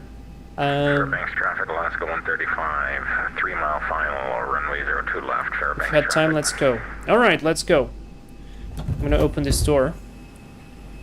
Let's see if that allows. Or wait, you know what? No. Let's wait. Let's close the door. I want to see the Alaska coming in because he's gonna come right by us. It's gonna be really cool. And there is the A320 departing. What call sign does it has? Ego. Is that actually Indigo? 122. And he stopped on the runway. Alaska is coming. He's better go. Better for him to move. Let's go. Go. Oops. There he goes. Alright, Alaska can land. So I really just want to see the Alaska coming in because I think it's really cool, like atmospheric, having all this snow around us. And seeing another aircraft coming in to land as well. Yeah, Indigo is gone. Oh, there he is. Look at that. Wow. I saw how he appeared. That was so beautiful.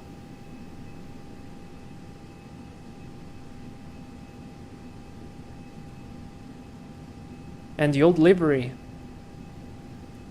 Screenshot. Screenshot again. And he's gonna disappear again. Probably. Nice landing. Also, it looks like a 732.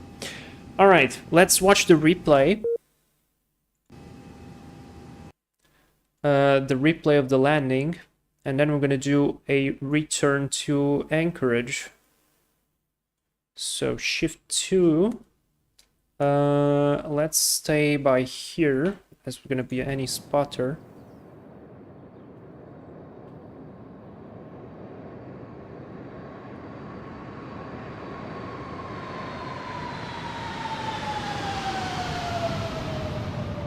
That was an excellent landing.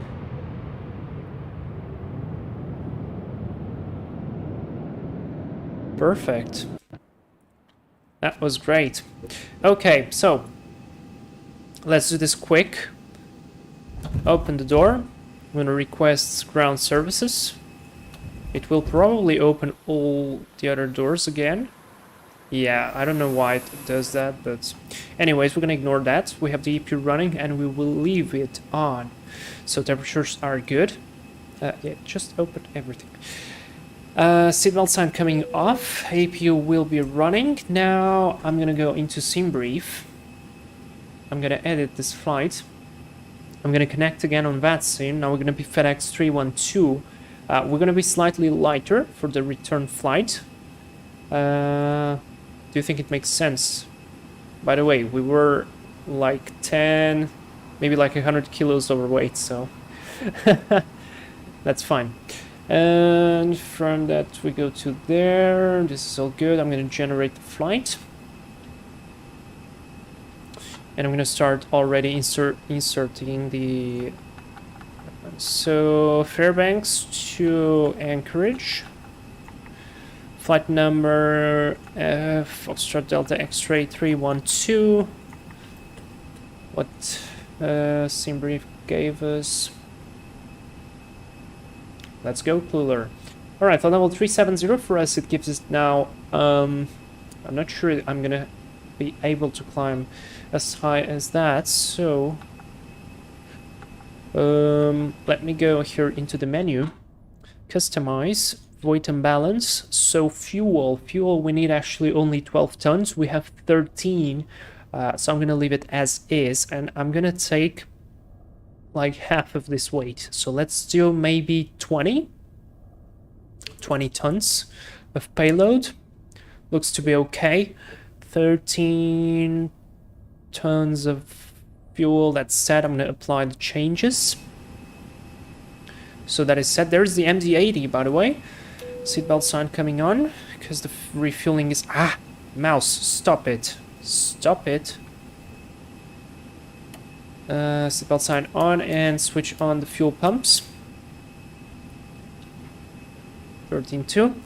And cruise level, 370. I'm not going to be taking 370, that's way too high. So, let me just pre-file the route for VADSIM. Or you know what, maybe 3.7, that's too high, but I'll take like 3.3. Let's take 3.3. I think we might be able to do it. So file the flight plan. Flight plan is submitted. That's good. Deck to sky. Hello, good evening. Welcome to the stream. Hope you're feeling well. 330 for the cruise level. And in it be, I'm gonna just insert this. 13 tons of fuel. Flight plan. I'm gonna depart runway 2 left. Now I have to open the charts again. I closed Anchorage charts as well, RIP. So let me go navigation, digital charts, Anchorage, and I want to see the departures. So SimBrief gave us the... I can't pronounce this. The Puyo.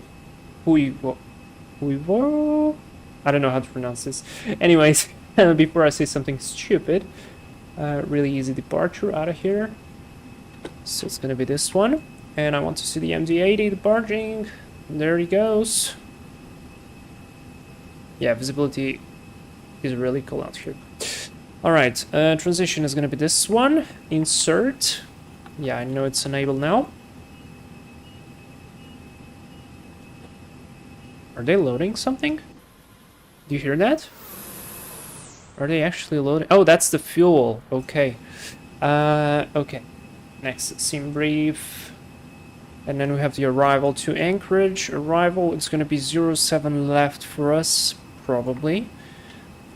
Into this one. And what is going to be our transition?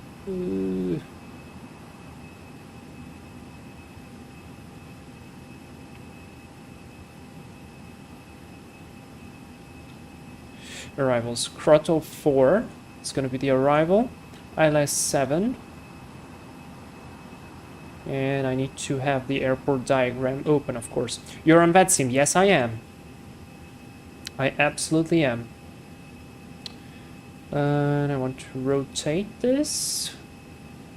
What is the difference between the 200F and the passenger to freight? The 200F, which is like real freight, it will have this pod like this one. If you search for the cargo 330s, it will have like a special pod here. I don't know why, probably because of payload or some stuff in there. And the passenger to freighter is going to be like this one, which it was a passenger aircraft in the past and it was just converted to the freight.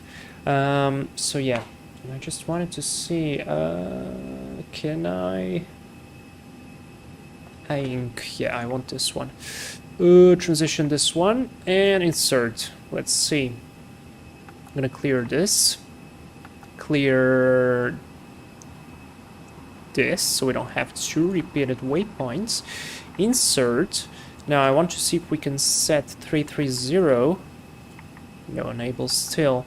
What if we set 290? Yeah, we can set 290. So we're gonna take 290 for the flight. Oh, by the way, I have to reset Volanta as well. So FedEx 312. We are here, and then we're going here.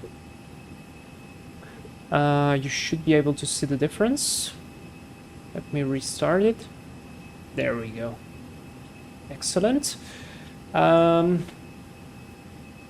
so 290 will be our cruise level. I'm gonna leave this as is. Glows can go away.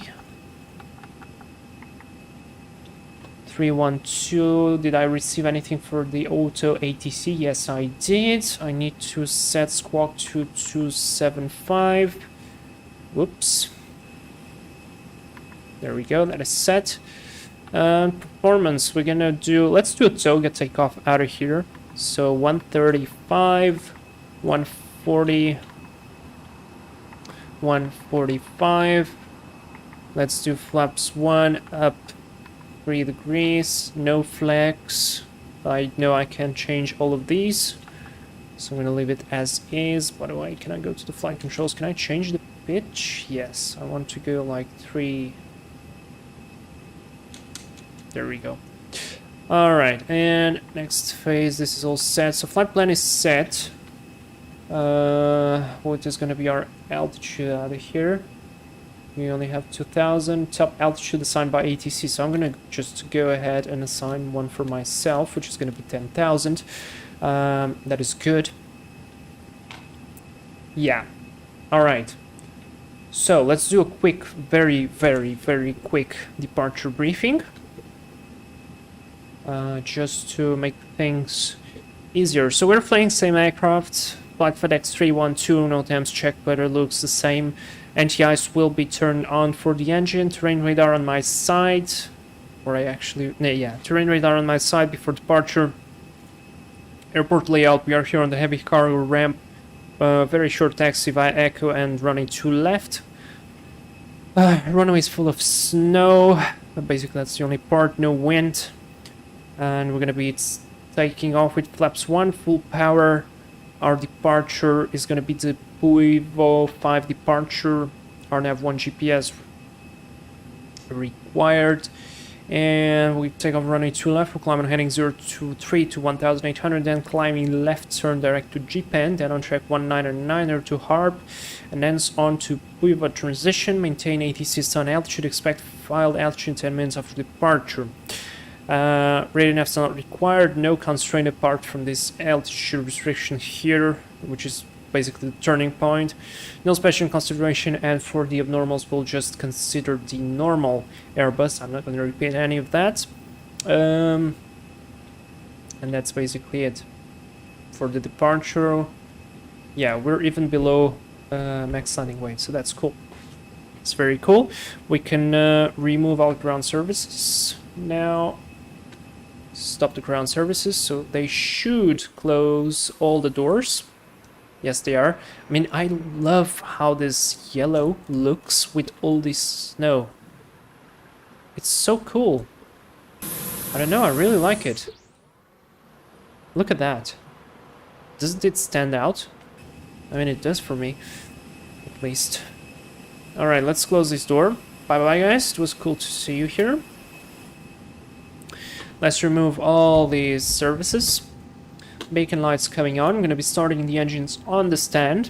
Do a quick before start checklist. So cockpit preparation is completed. Gear pins and covers removed. Signs on and auto.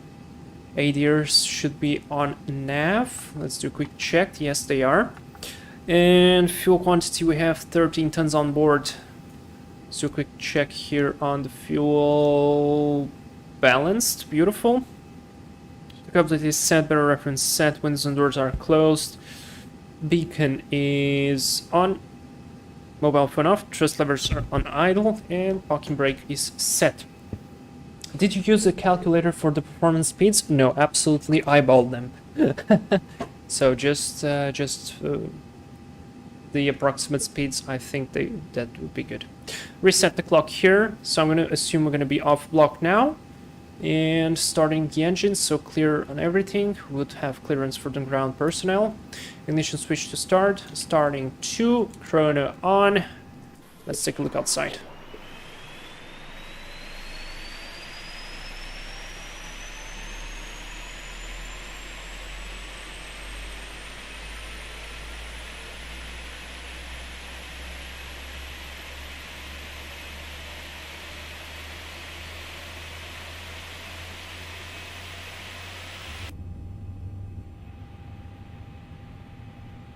Yep, there we have N1 and GTs rising. And ignition is off. That's a good start, waiting for the engine to stabilize a little bit. Fly Spotter, hello, do you speak Russian? Hello man, welcome to the stream. Yes, I do speak Russian. And starting 1. Clock on. Hello engine page. Why did it went away though?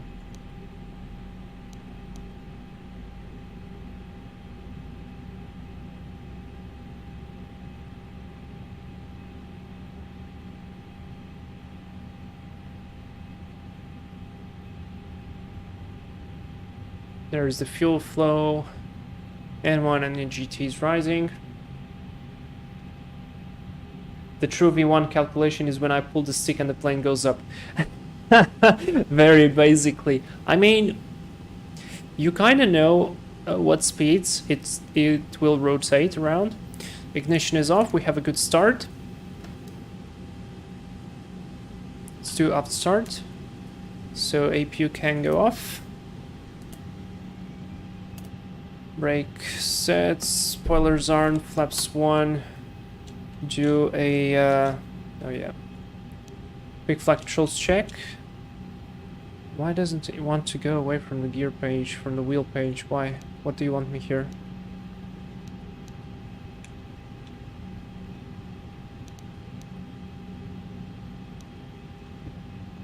It doesn't want to go from this wheel page. I don't understand why though. Okay, flight controls then. Full up, full down, neutral, full left, full right, neutral, rudder, full left, full right, neutral. Flight controls are checked. After start, checklist, anti-ice. Yes, it will be on. Ecom status check. Pitch trim is 3 degrees up set. Rudder trim is 0. After start, checklist is complete. Lights run. Let's see if there's anybody there. There's Alaska 135. And we're gonna contact now Fairbanks traffic. FedEx 312 Heavy is gonna taxi from the heavy cargo ramp through Echo onto runway 2 left, Fairbanks. Fly spotter, please speak in English. I will only reply in English. And yes, I do speak Russian, but speak in English, please. And why do we need the accumulated snow plugin? Because we have a problem here in X-Plane 12 that when you have a clear weather but snowy location, it will not depict any snow. Brake check. So this accumulated snow basically will draw on the snow on the scenery where it's supposed to be, where it's missing. So yeah, it's doing a good job. It's basically improving the already good weather engine.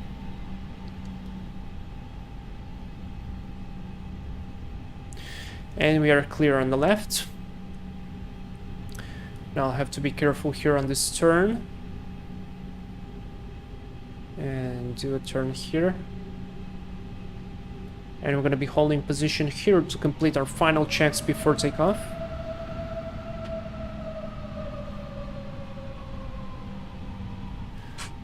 Thank you, Fly Spotter.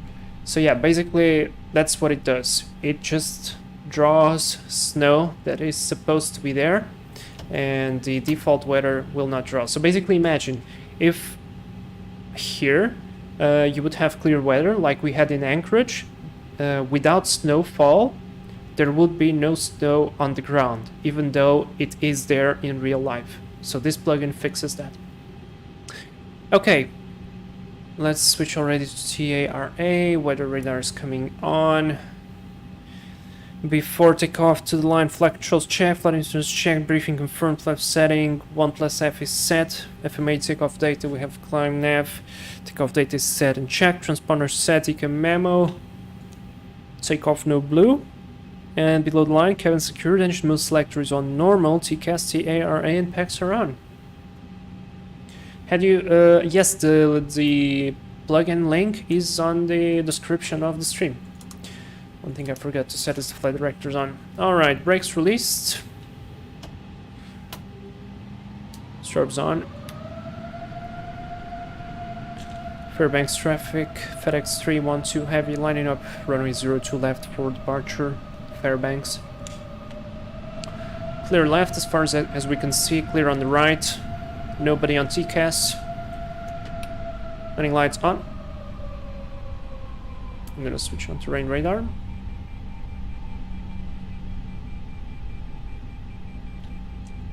It's the inner marker, looks like. I don't know. And do a nice lineup job there. Stop. Alright, so let's go, guys. Set the clock. Let's add 50%. Stabilized. Manitoga SRS. Runway out, adress is blue. Power is set, that was quick. Airspeed is alive. I'm gonna try to do flyby while rotating. 100 knots, that was very quick. V1, rotate.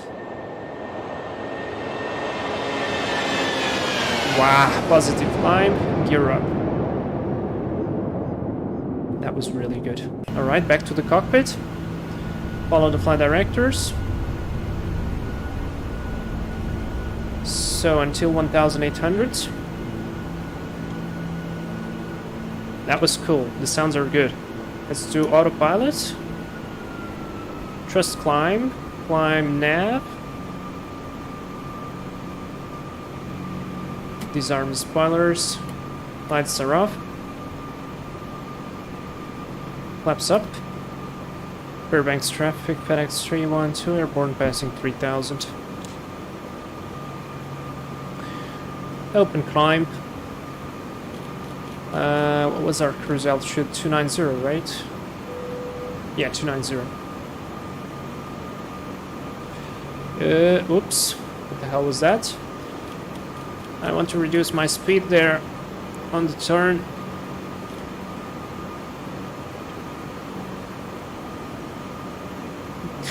That means we are light.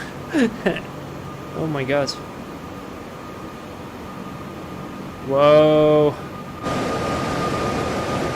Look at that. How cool is that?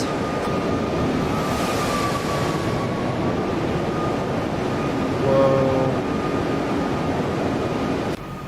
Rip. I was trying to take a picture. Alright, now we can do manage speed.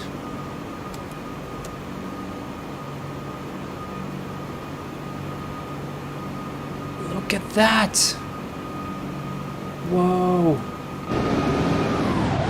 That's really, really good.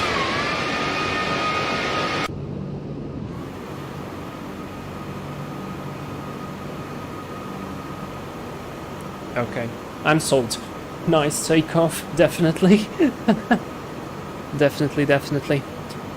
After takeoff, landing gear is up, flaps are retracted, PACs are on, and the barrel, we're gonna wait for that.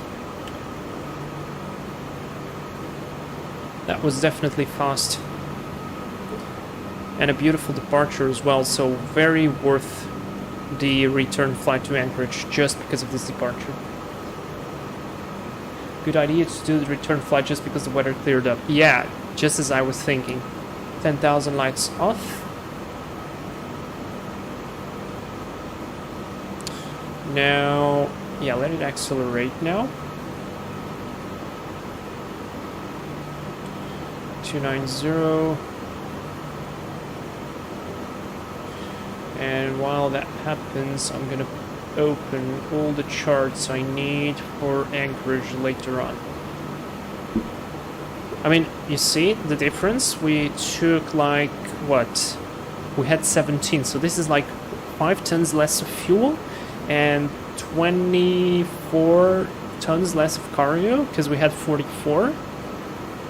So yeah, so that's 24 plus 5, that's 29 tons less how much the aircraft flies. It's incredible.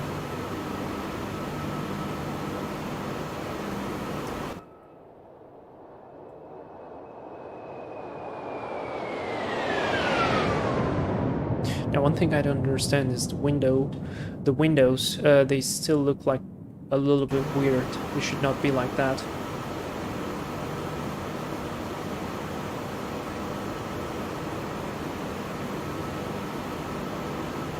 So I'm waiting to be clear of clouds to disengage engine anti-ice. Look at that. Incredible.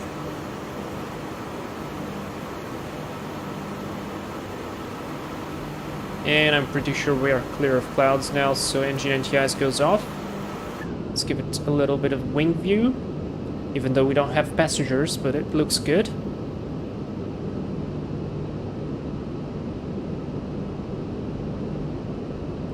It looks very good, actually.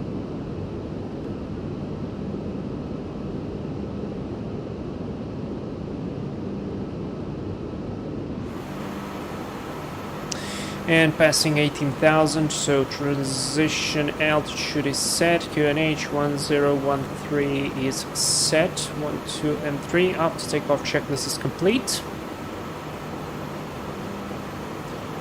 Perfect.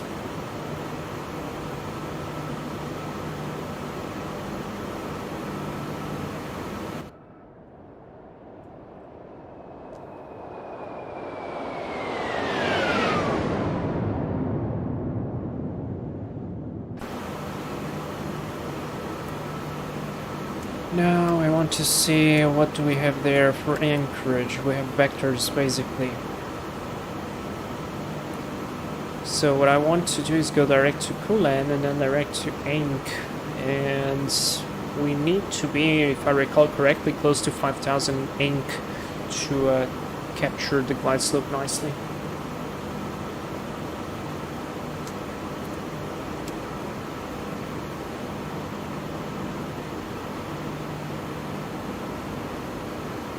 Nice sea of clouds. I mean, for the default plane, this is a free plane. Looks okay. Definitely not the best Airbus out there, but I don't know. I mean, for example, this, I feel like this is even better than JAR design from what I've seen. It's a good add-on, I love it. Rate 1 Zibo and 2 A330. Well, I feel like there are better add-ons for free. For example, the King Air, the free one, the C90B that I tested yesterday. But it has, I'm gonna say it has less systems depth. So it is not as complex as the A330. So regarding of complexity of systems, definitely, yeah. Plus all the additions, for example, the X-Works 340, the all the freighter mods, all that stuff. The Neo, even though I never, for some reason, the Neo never works on me. I do the installation and it just doesn't work. I don't know why. But yeah, I enjoy very much the other ones.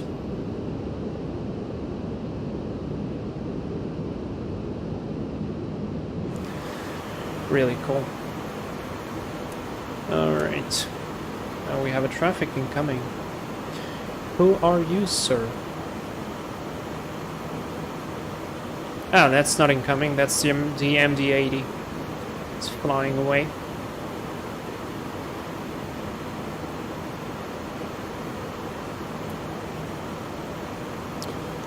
Very, very good. Okay, so now we're gonna be eating up the jet stream we have crossed the core, which, if I recall correctly, the core should be at flight level 24. Let me see. No, 25. It climbed a little bit. I mean, the wind is still increasing as we climb. So it makes sense. But it should stop increasing.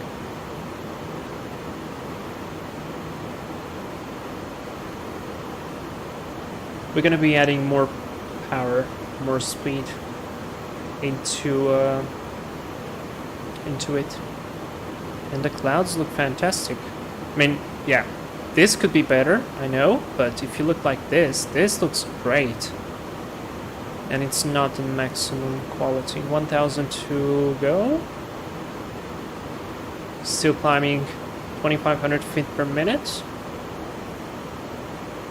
I mean, we could go higher. What if I said like 3-1?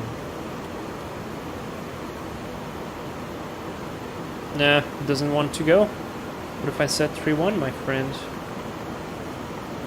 Aha, alright. So if I actually set 3-1 there, it will allow me to go. First climb, open climb, there we go. Let's keep going. I want to see if the speed of the jet stream should decrease though. This is not correctly modeled.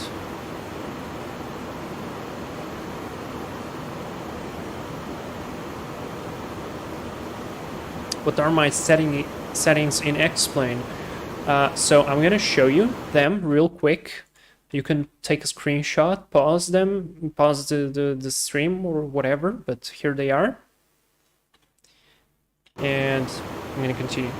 That's the best answer I can give you. And for the plugins, one thing I use is this fantastic plugin here, the 3J FPS plugin. It does help me a lot. So, I mean, I'm streaming now, and we are running like 39, 38. Not bad. Not bad, I would say. And there we go. Speed alt star. For some reason it doesn't want to switch to whatever altitude it needs to go. What if I switch again? Nope, doesn't want to change. Don't know why. Speed alt nav. But we are good. Let's do it like this. Mach. Accelerate the aircraft because we can fly quite faster. I'm gonna arm the auto brake already to the low. I wish I had the CPU to do max rendering distance. Yeah, I have a good CPU. I basically bought it.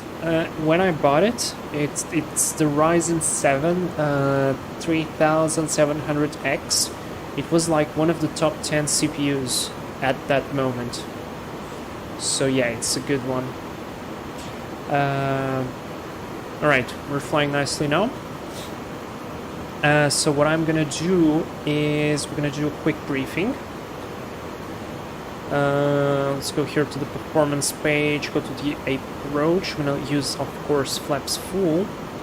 Just gonna insert real quick here the ILS minimums. For us, it's gonna be 328. Let's do 340.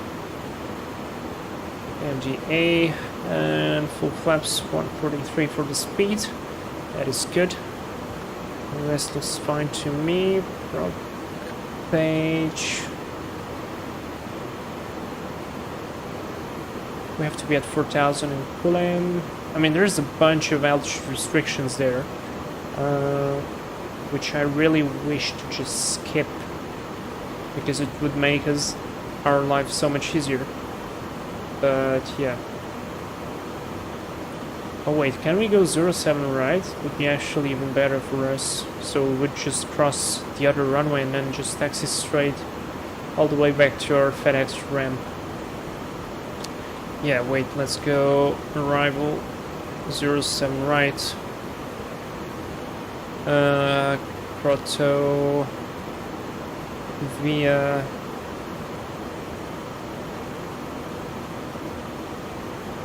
I'm pretty sure it's gonna be that one.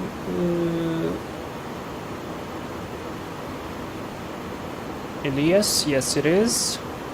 Via this one, and we're gonna insert. And away we go.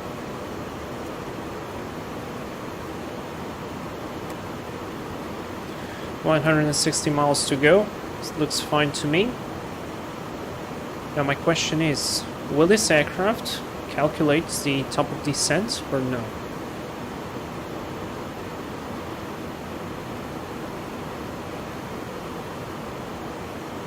That's my real question.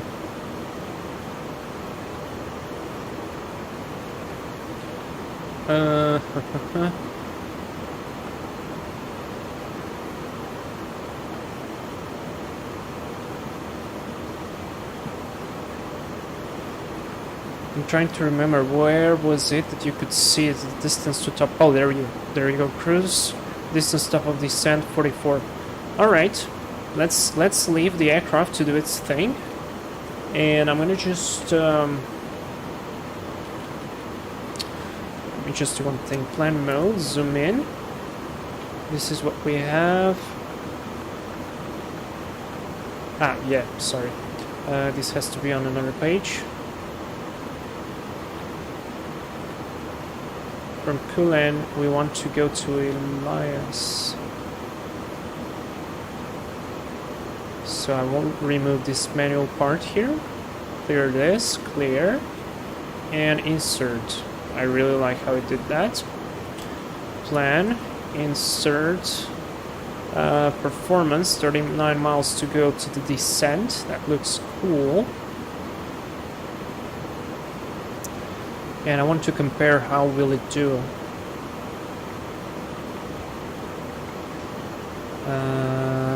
Yeah. Let's leave it like this. Do a quick arrival briefing, like real quick, just to make sure we don't forget anything. So let me show you the screen.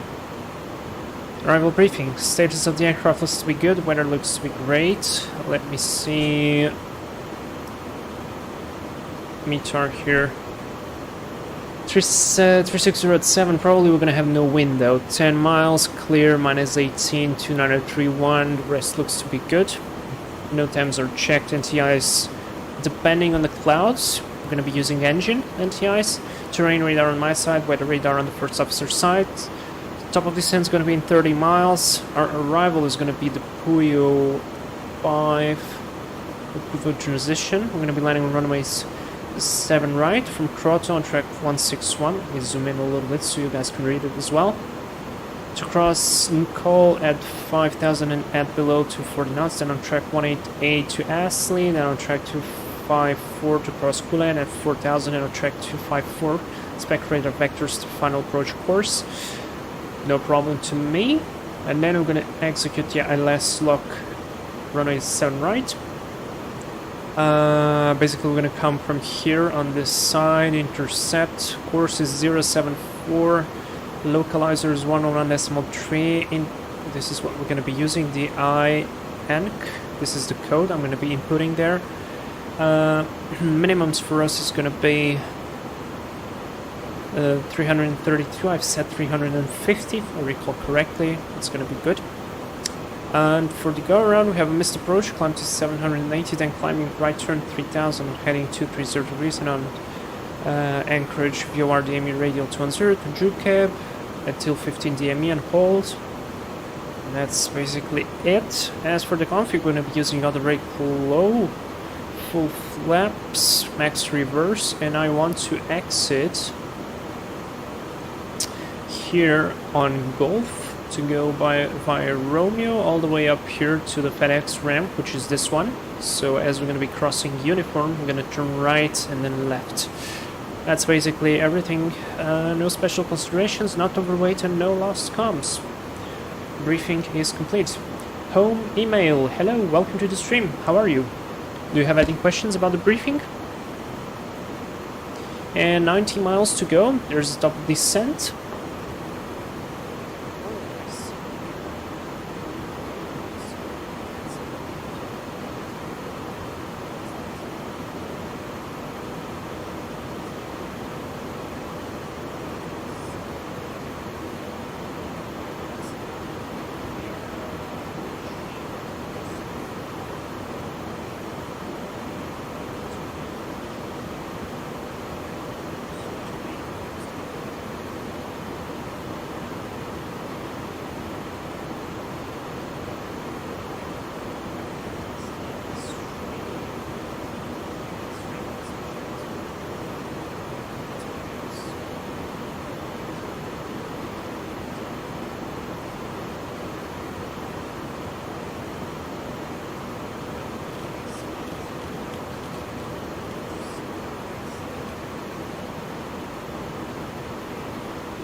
about now?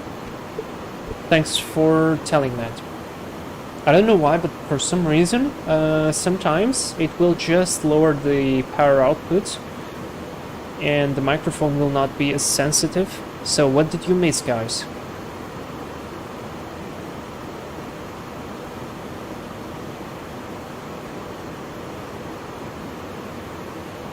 What was I telling you? Basically, I just want to see how this A330 will behave under all those constraints and all those speeds. So I'm gonna go manage the speed. 6 miles to go.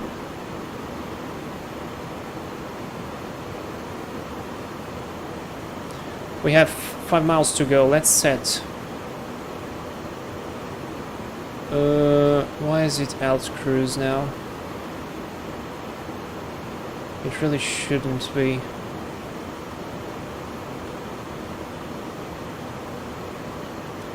And it should start the descent. So this is bugged. Will it start the descent though? 2 miles to go. Ah, there we go. Mach descent. And altitude 9,000. First restriction looks to be good. Yay. Nice, look at that. Clear skies. Those mountains look fun. Oh yeah, that there. Is that a mountain or is that a weird shadow? I don't know what that is, but... Shift 5. Is that the same airport we saw just a few... in the previous flight? I don't know, but I can barely see the runway. I feel like this is it. Anyways, let's go. Power is not on idle yet, but we are descending. Winter Wonderland. Oh yes. Well, that's why I've written in the title, enough snow.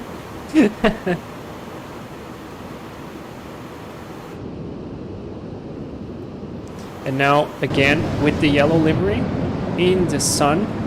Yeah, looks great. Look at that. I love how it looks.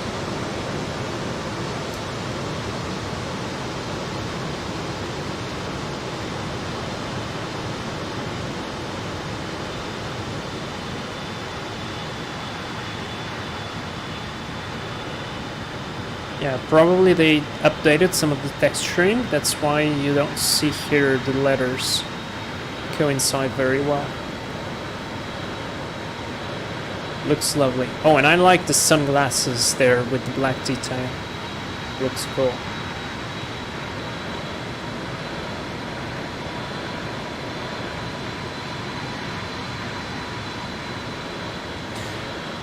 So, by the way, Delta Tango, what was your request of the flight? It was a Lufthansa 7478, but it was to Frankfurt. I remember that, but from where? I forgot.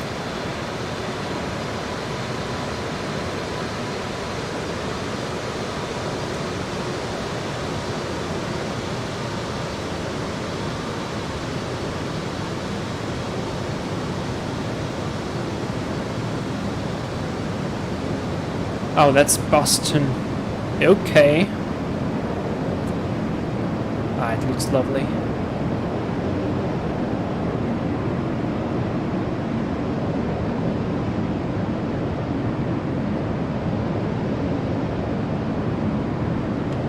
I'll try to do it. I don't know when, but I'll try to do it. Not sure I will do it on the stream because it takes so much time. I'll probably just do a video of it, if you don't mind. That would be easier to me, because I can do other things in the meanwhile.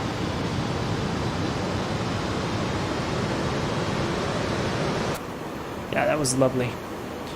Alright. So the aircraft is adding power, adding and taking out power to maintain the descent, which I don't really like, because we're spending too much.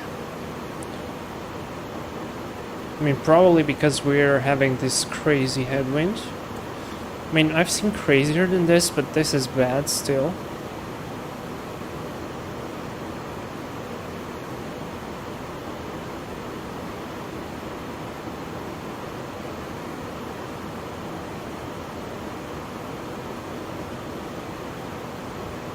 That's okay. Alright, so then, yeah, I mean, I think I like.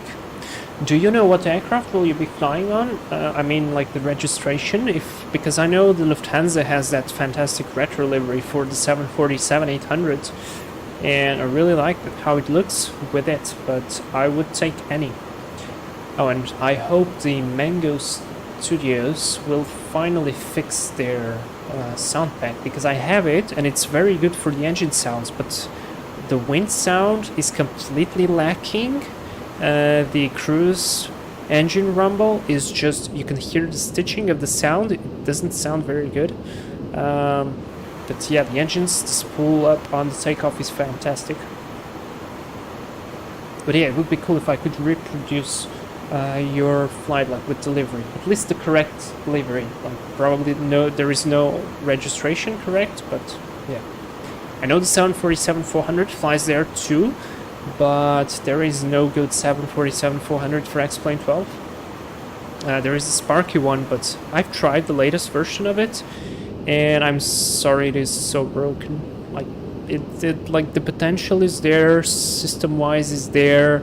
The sounds, the graphics, everything is there, but when you take off, you hit autopilot and it will capture all altitudes within 200 feet, and everything is broken and you don't know how it works. There is no directive function.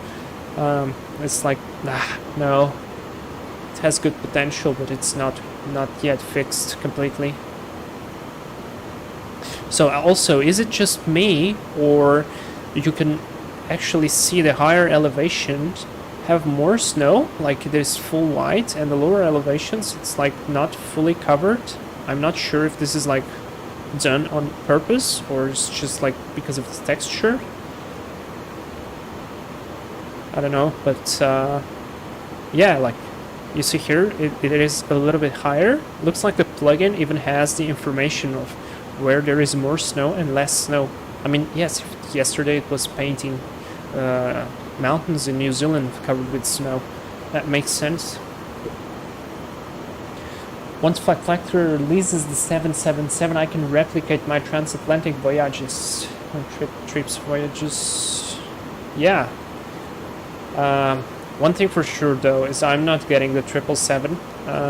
I don't know, it's an aircraft which I feel like I don't appreciate. Not that it's bad or I don't like it. I like it, it's just that's like it doesn't. I don't know. I prefer the 350, and we did that flight on the Delta 350 not so long ago. It was really cool. So I might just continue to fly more on the 350 and the 330 here. This looks good too. But the 350 I feel is slightly more polished than this 330 though, systems wise.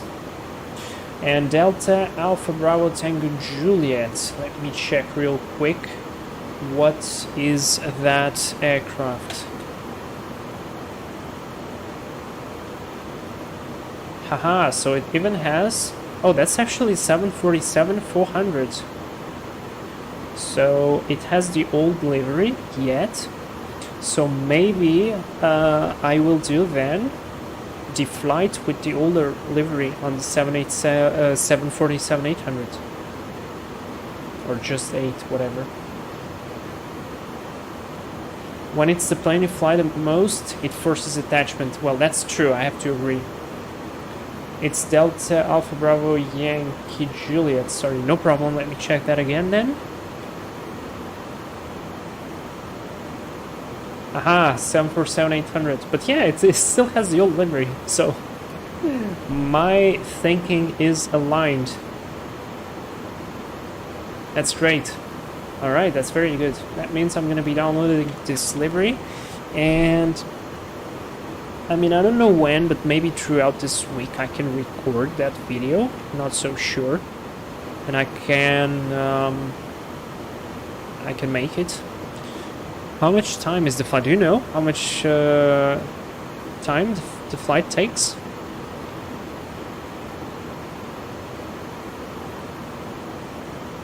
Still going nicely, but still spending fuel.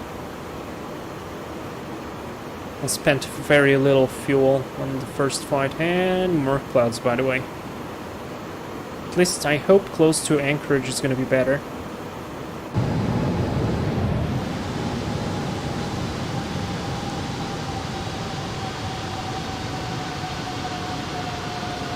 Is 7 hours and 30 minutes on the Lufthansa side. Okay.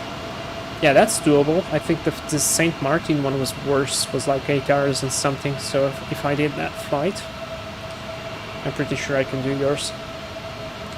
And look at that yellow livery, looks so good.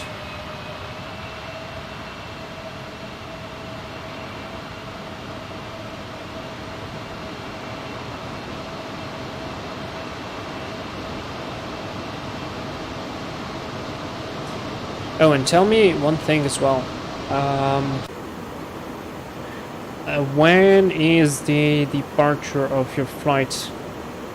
In UTC time probably, or local time, anything. Cost index is low because of the fuel price. Oh, that means I'm gonna send it. So I'm gonna totally send it. And hello, VDEV. There he goes. Is it gonna follow or not? Oh, it went to idle. Oh, I see. Okay.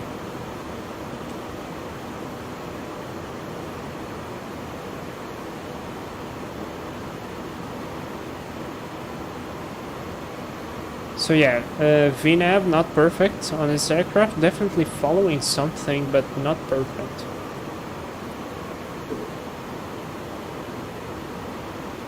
Approaching the top layer of the clouds, and by the way, we passed flight level 180. That means it's time to set up the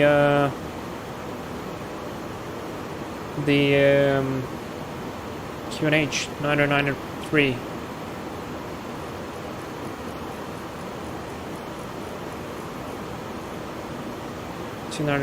Two.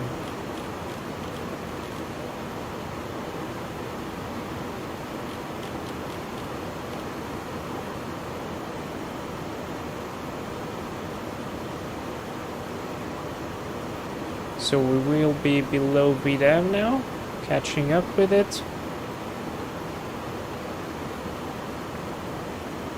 54 miles to go.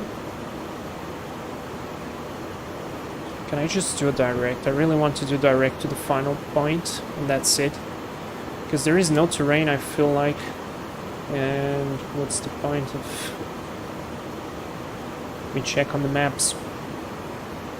If there is any terrain there from where we're going, so I can do the direct. Because it will just save us time, and we're going to be doing absolutely the same thing. Local 7:30 in the morning, right? But it can change. Alright, I'm gonna set here 7:30 in the morning. That means you basically arrive at night, I think, in Frankfurt. Yeah, I mean, there's no many mountains there. So from Proto, I want to go direct to Elias. So let me remove this, let me remove this, let me remove this, and remove this, and I'm gonna insert this.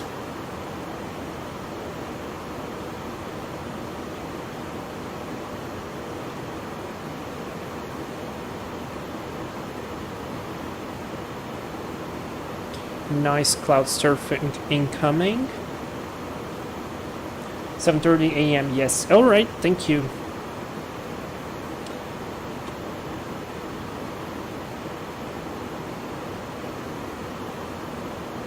Yeah, you either arrive like at the evening or at night, probably. Because 7 plus 7, that's gonna be like, what, 7 to 12? No, maybe not, maybe not. Or maybe yes. Nose diving. Yeah! Nose diving, let's go. I don't like how it is doing the profile though. Let me do something. Let me do this. Let me do 250. Let me do open descent. 250. Now this is one of the problems of the autopilot. It kind of follows a Boeing logic, but it shouldn't. It should just go. We have there a 250 knots restriction. That's what I'm going 250 now. Open descent. That means we'll just follow all the way down. Yeah, Frankfurt 21 to 22 p.m. That's late. That's at night. Okay, for me, I mean, it's no problem. I'm just thinking to arrive at some interesting time. And we're about to enter clouds, so engine NTI is going to come on now. And let me go here to the radio navigation. We have already the frequency, which is the correct one. 111.3, and the course is 073, so this time I didn't need to do anything. That's good. And now it follows the descent.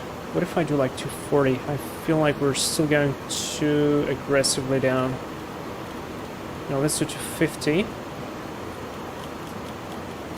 That's annoying. Can you go to 40?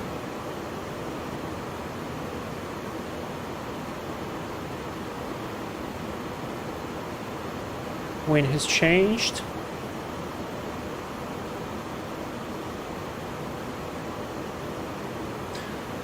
Well, for some reason it changed the frequency again. Why though?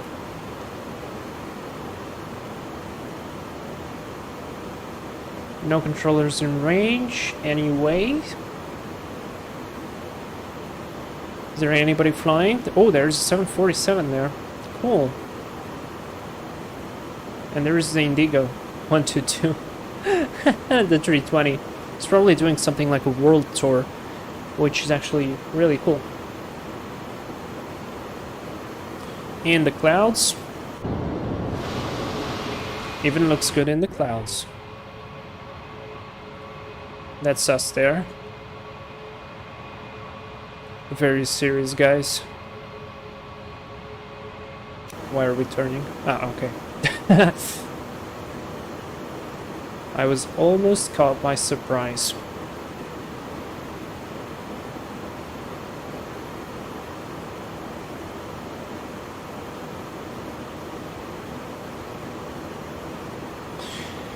And so, let me do Prague, Elias. We want to be there at what altitude?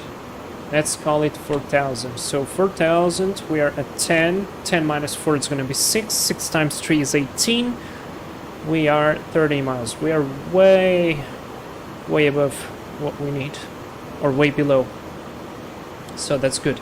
10,000 feet. LS push buttons on. Landing lights on. After I am in Frankfurt in 2 weeks, I fly on the 747 from Frankfurt to Tokyo. Whoa! Are you doing like a tour of the world? That's amazing. I feel there is a channel. I don't know how to pronounce that name because it's a weird name. It's something Ragriz or something. The guy makes spotting. Not spotting, but like full flight videos as a passenger. And Ragriz, something like that. And he just like maybe last week or something, he uploaded a video from Frankfurt to Tokyo on a 747-800, and it was such a beautiful departure out of Frankfurt. Like, it's such an amazing clouds. I never saw such an amazing video. Razgriz, Jesus Christ. And I loved that video. Yeah, 9 days ago, business trip. I'm gonna put a link. I think I can share a link. There is no problems. But definitely check that out because it's very, very cool. Here you go. and then back on to Boston on the 787-9 Japan Airlines, my world tour. Wow, man, I envy you in a good way. That is so amazing. That's really cool.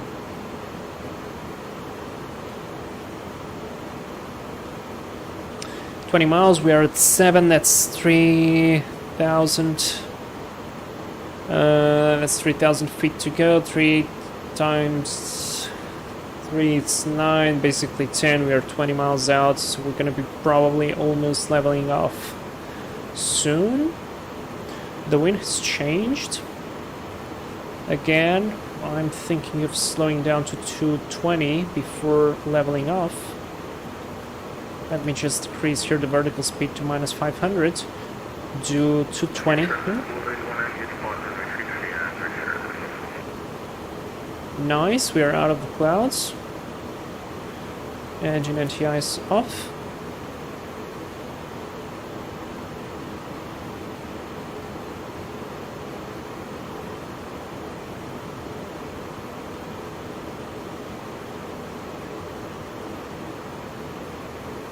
And I think the 747 just commented something about the departure. Oh, there we go. He's departing the other runway.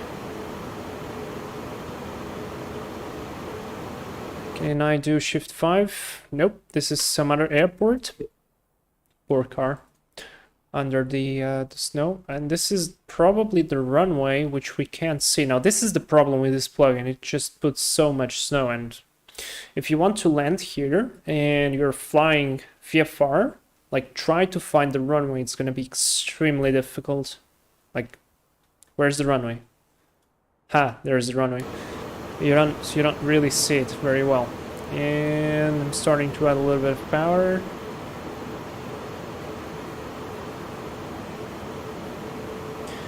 Can we see the airport from here? Oh, there's the 747. See. There he is. Wait. Haha. Nice. Oops. Is he... Looks like he's going down, though. Oh, climbing again. Alright. He's going into terrain, by the way. Hope that's okay. Alright. I think it's my only chance to fly 747 in these days, so I do it. I probably agree with you because there are very few 747s out there. I think, what, Lufthansa and Korean operate 747s? Lufthansa probably is the only operator to operate the 400 series. All the other ones have taken those out. Open descent again.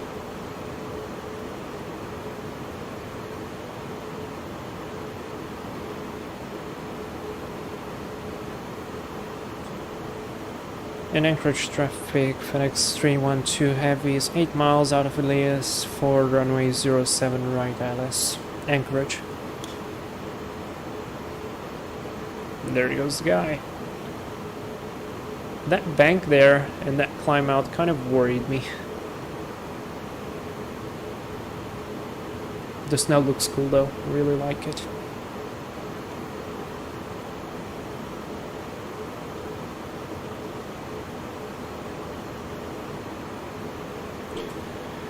Red nav.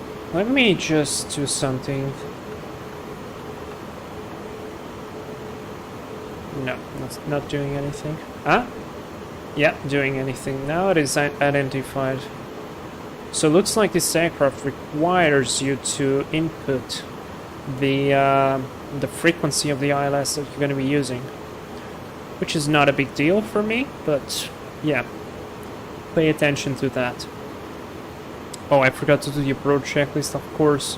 Let's do it real quick. So briefing is confirmed, econ status checked, seatbelts on, bearer reference is set. 2932, it is cross-checked, reading the same. And this MDA is set as well. Can activate approach phase. It's 340. And engine mode selector is normal. That's approach checklist complete.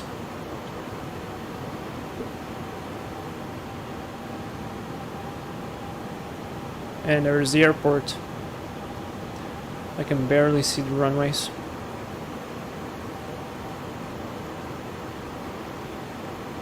Alright. So we have how many miles? 18.6 miles from Elias.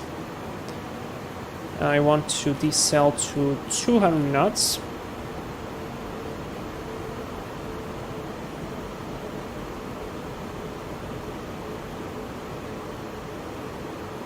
Flaps 1. Speed is check, flaps 1.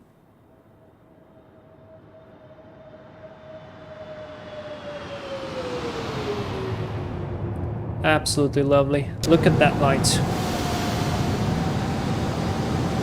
This is amazing. Alright, we overshot the localizer. That is okay. It's gonna recover.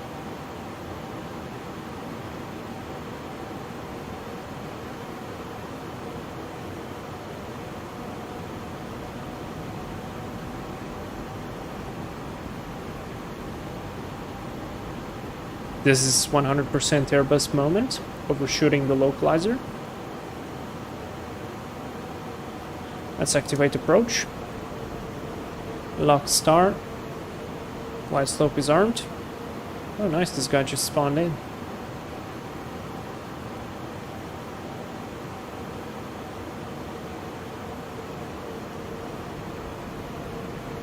Where are the engine sounds? Come on. Yeah, they are very light. I mean, do you guys have like difficulty hearing them? They're just very... I mean, there's not much of engine sound here.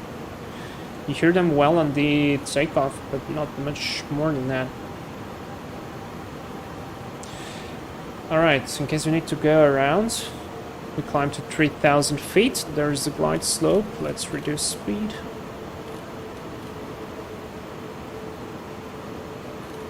Oops, 3,000 feet is set. Come on, lose that speed, please.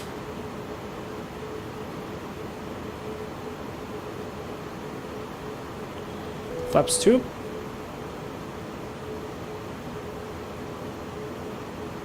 Just in time. Oh, no, no, no, no, no, no, no, no, no. Don't go higher, don't go higher. There we go. That's well done.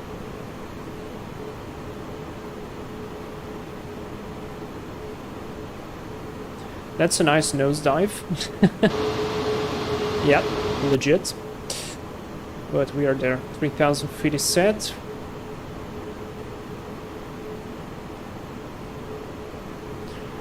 Light slope block is armed. 10 miles out. Anchorage traffic, FedEx 312 heavy, 10 miles out on the ANA 07 right. Is there anybody there? Yeah, the Indigo. 744 just took off. It's fine. 2,500. That is checked. Let's arm final approach speed.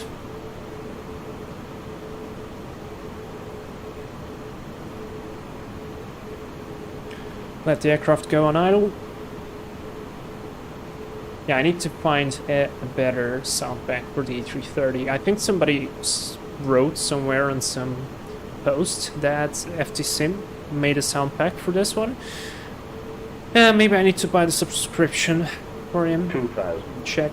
Gear down. Spell is armed. Lights on. Flaps 3. No, no, no, don't add power. Come on. That's on me. That's my mistake. And flaps 4. Landing checklist. Cabin secured. Auto thrust speed. Go around altitude 3,000 feet set. And ECA memo. Landing no blue. Landing checklist is complete. Aircraft is nicely there, and we can barely see the runway. See, that's the... Yeah, I mean, they need to improve this. It is a lot better than without snow, of course, but yeah. Guys, it's time to hit the like button, whoever didn't hit it yet. for me to make a second good landing, otherwise I'll probably plant it. So landing checklist is complete, we are configured, we are good, runway is clear, we made the comm. Runway, yeah, no traffic there. One thing that is bugging me is this heading indicator. Of course, should be 074. Yeah. 1000. Checked, stabilized. Runway is well in sight. I feel like we're still in a little bit of a nose down position, but that's fine. The aircraft is flying good. Let's go. Land into the snowy region. Where's the Indigo guy? Oh, he despawned probably. Ah, yeah, looks like so. All right. 500. My controls.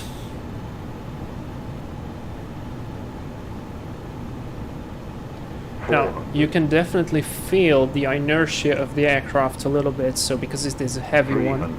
Not as much as the 747, of course, but yeah, and basically I don't see the runway. I'll just trust the glide slope, the PAPI lights, and that black spot. 50, 40, 30, 20, retard. 10, 5. I totally flared it. But that was a nice touchdown. And I don't see the runway center line. Spoilers, reverse is green. We are decelerating. That's 70 knots. I hope I'm on the center line. And reverse is off. That's the center line. Auto brakes off, reverse is off, don't stop. Stop the clock. 2 out of 2 butter, yeah. Let's go. Alright, now finally we can see the taxi lines a little bit. Let's vacate here. So now, careful, because we're going to be crossing another runway. So checking here. Clear on the right, clear on the left. Anchorage traffic, FedEx 312 crossing runway 07 left. And I need the ground chart real quick here. I mean, this is definitely a taxi line, so I'm just gonna cross.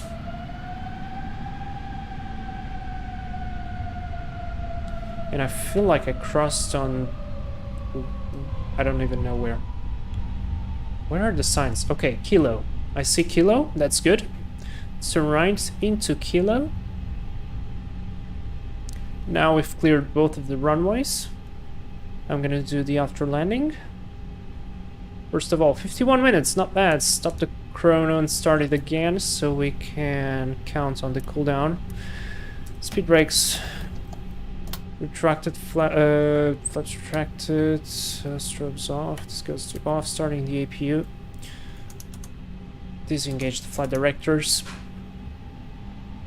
And I feel like, yeah, we're gonna be crossing runway 33 because we are on a Kilo. We probably vacated on, what, Golf? No, makes no sense. Looks like we vacated on Hotel. Yeah. Okay, clear left, clear right. Anchorage traffic, FedEx 312 crossing runway 33. So because we're crossing, strobes on. I love how it looks with the winter. Look at that. Totally worth it.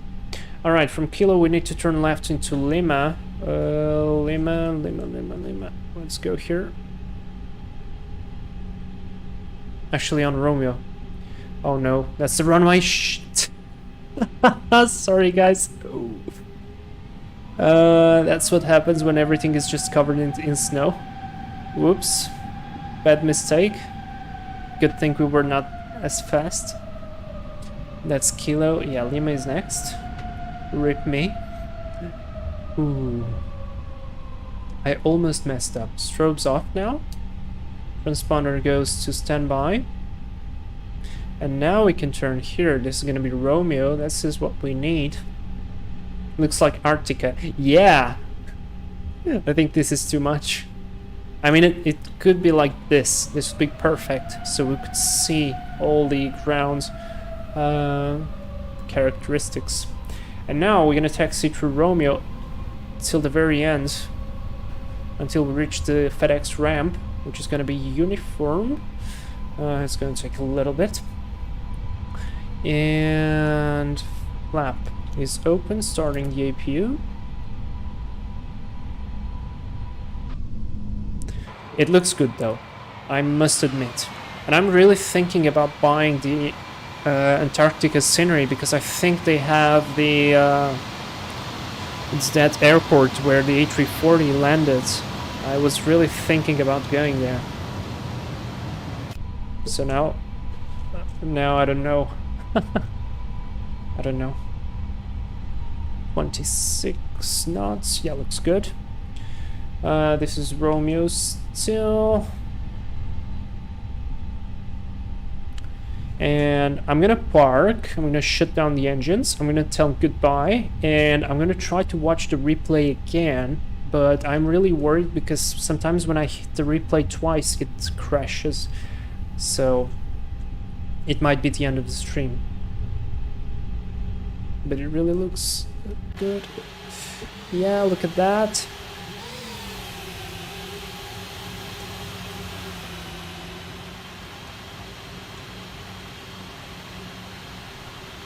But that's too much snow.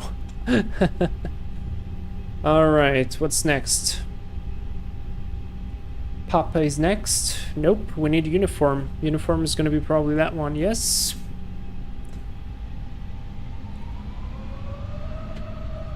If it is, thank you for the Winter Wonderland. You're welcome. Well, I mean, we should say thank you for the guy who did the plugin. And we have 3 minutes on the turbine cooldown. That's good. APU bleed coming on.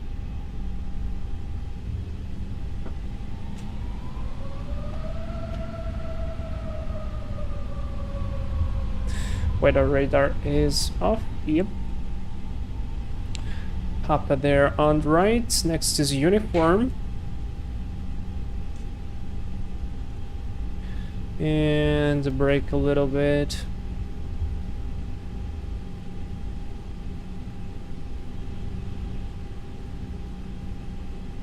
There we go.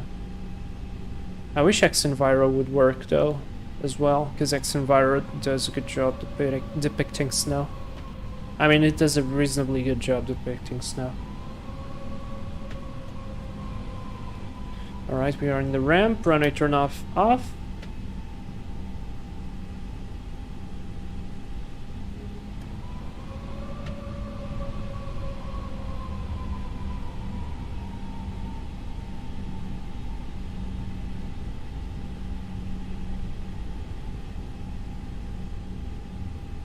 Will we have the marshaller?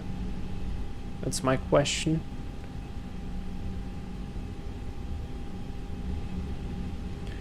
Now, I don't know where are the parking positions because I don't see any taxi line coming to any of these sites.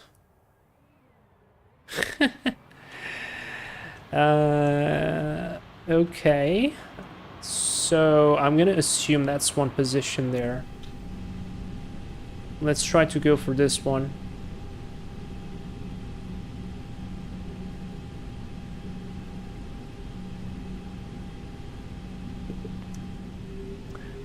Taxi line off. A little bit more, and I'm gonna start the turn.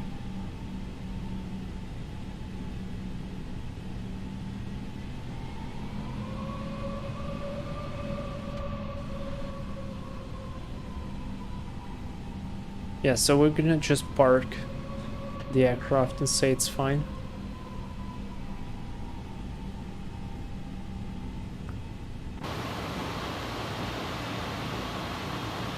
Ah, yeah, that's a parking position. There you go. I'm cheating by looking outside, but I don't care. And that's good enough for me. Set the brakes, lights are off. We have APU power. Can shut down the engine. Squawk 2000, standby set. And seatbelt sign is off. Fuel pumps off. N1. I want to see N1 below 10. Yeah, it's fine. And this is off. Excellent. Here we are, guys. 1 hour and 6.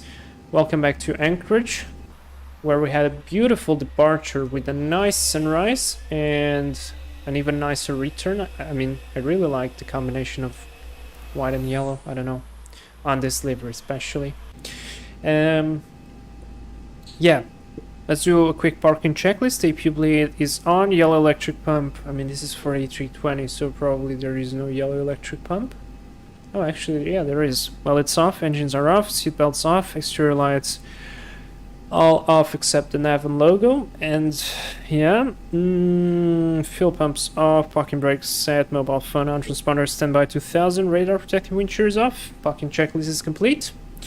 Guys, thank you very much for watching. I will now attempt to display the replay, and if the simulator crashes, well, that's going to be the end of the stream. So it didn't crash so far. I'm gonna...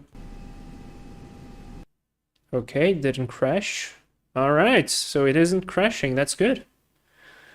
Let's return to the runway. Yeah, I mean, we can barely see the runway.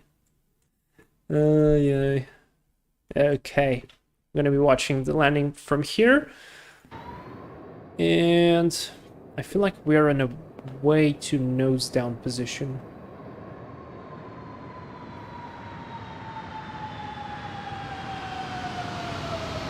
Looks good though.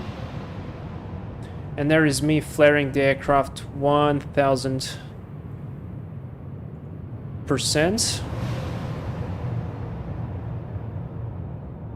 Yeah, it was a nice landing though.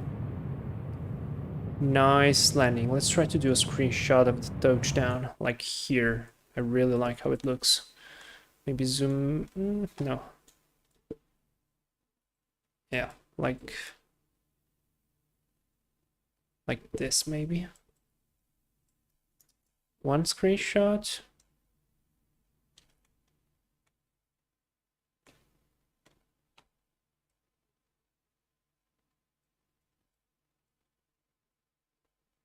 Yeah. Anyways, guys, thank you very much for watching. Hit the like button. We'll see you next week, as usual. My name is Vlad. And yeah, bye-bye. Thank you very much for watching. Thank you for your time. Goodbye, guys.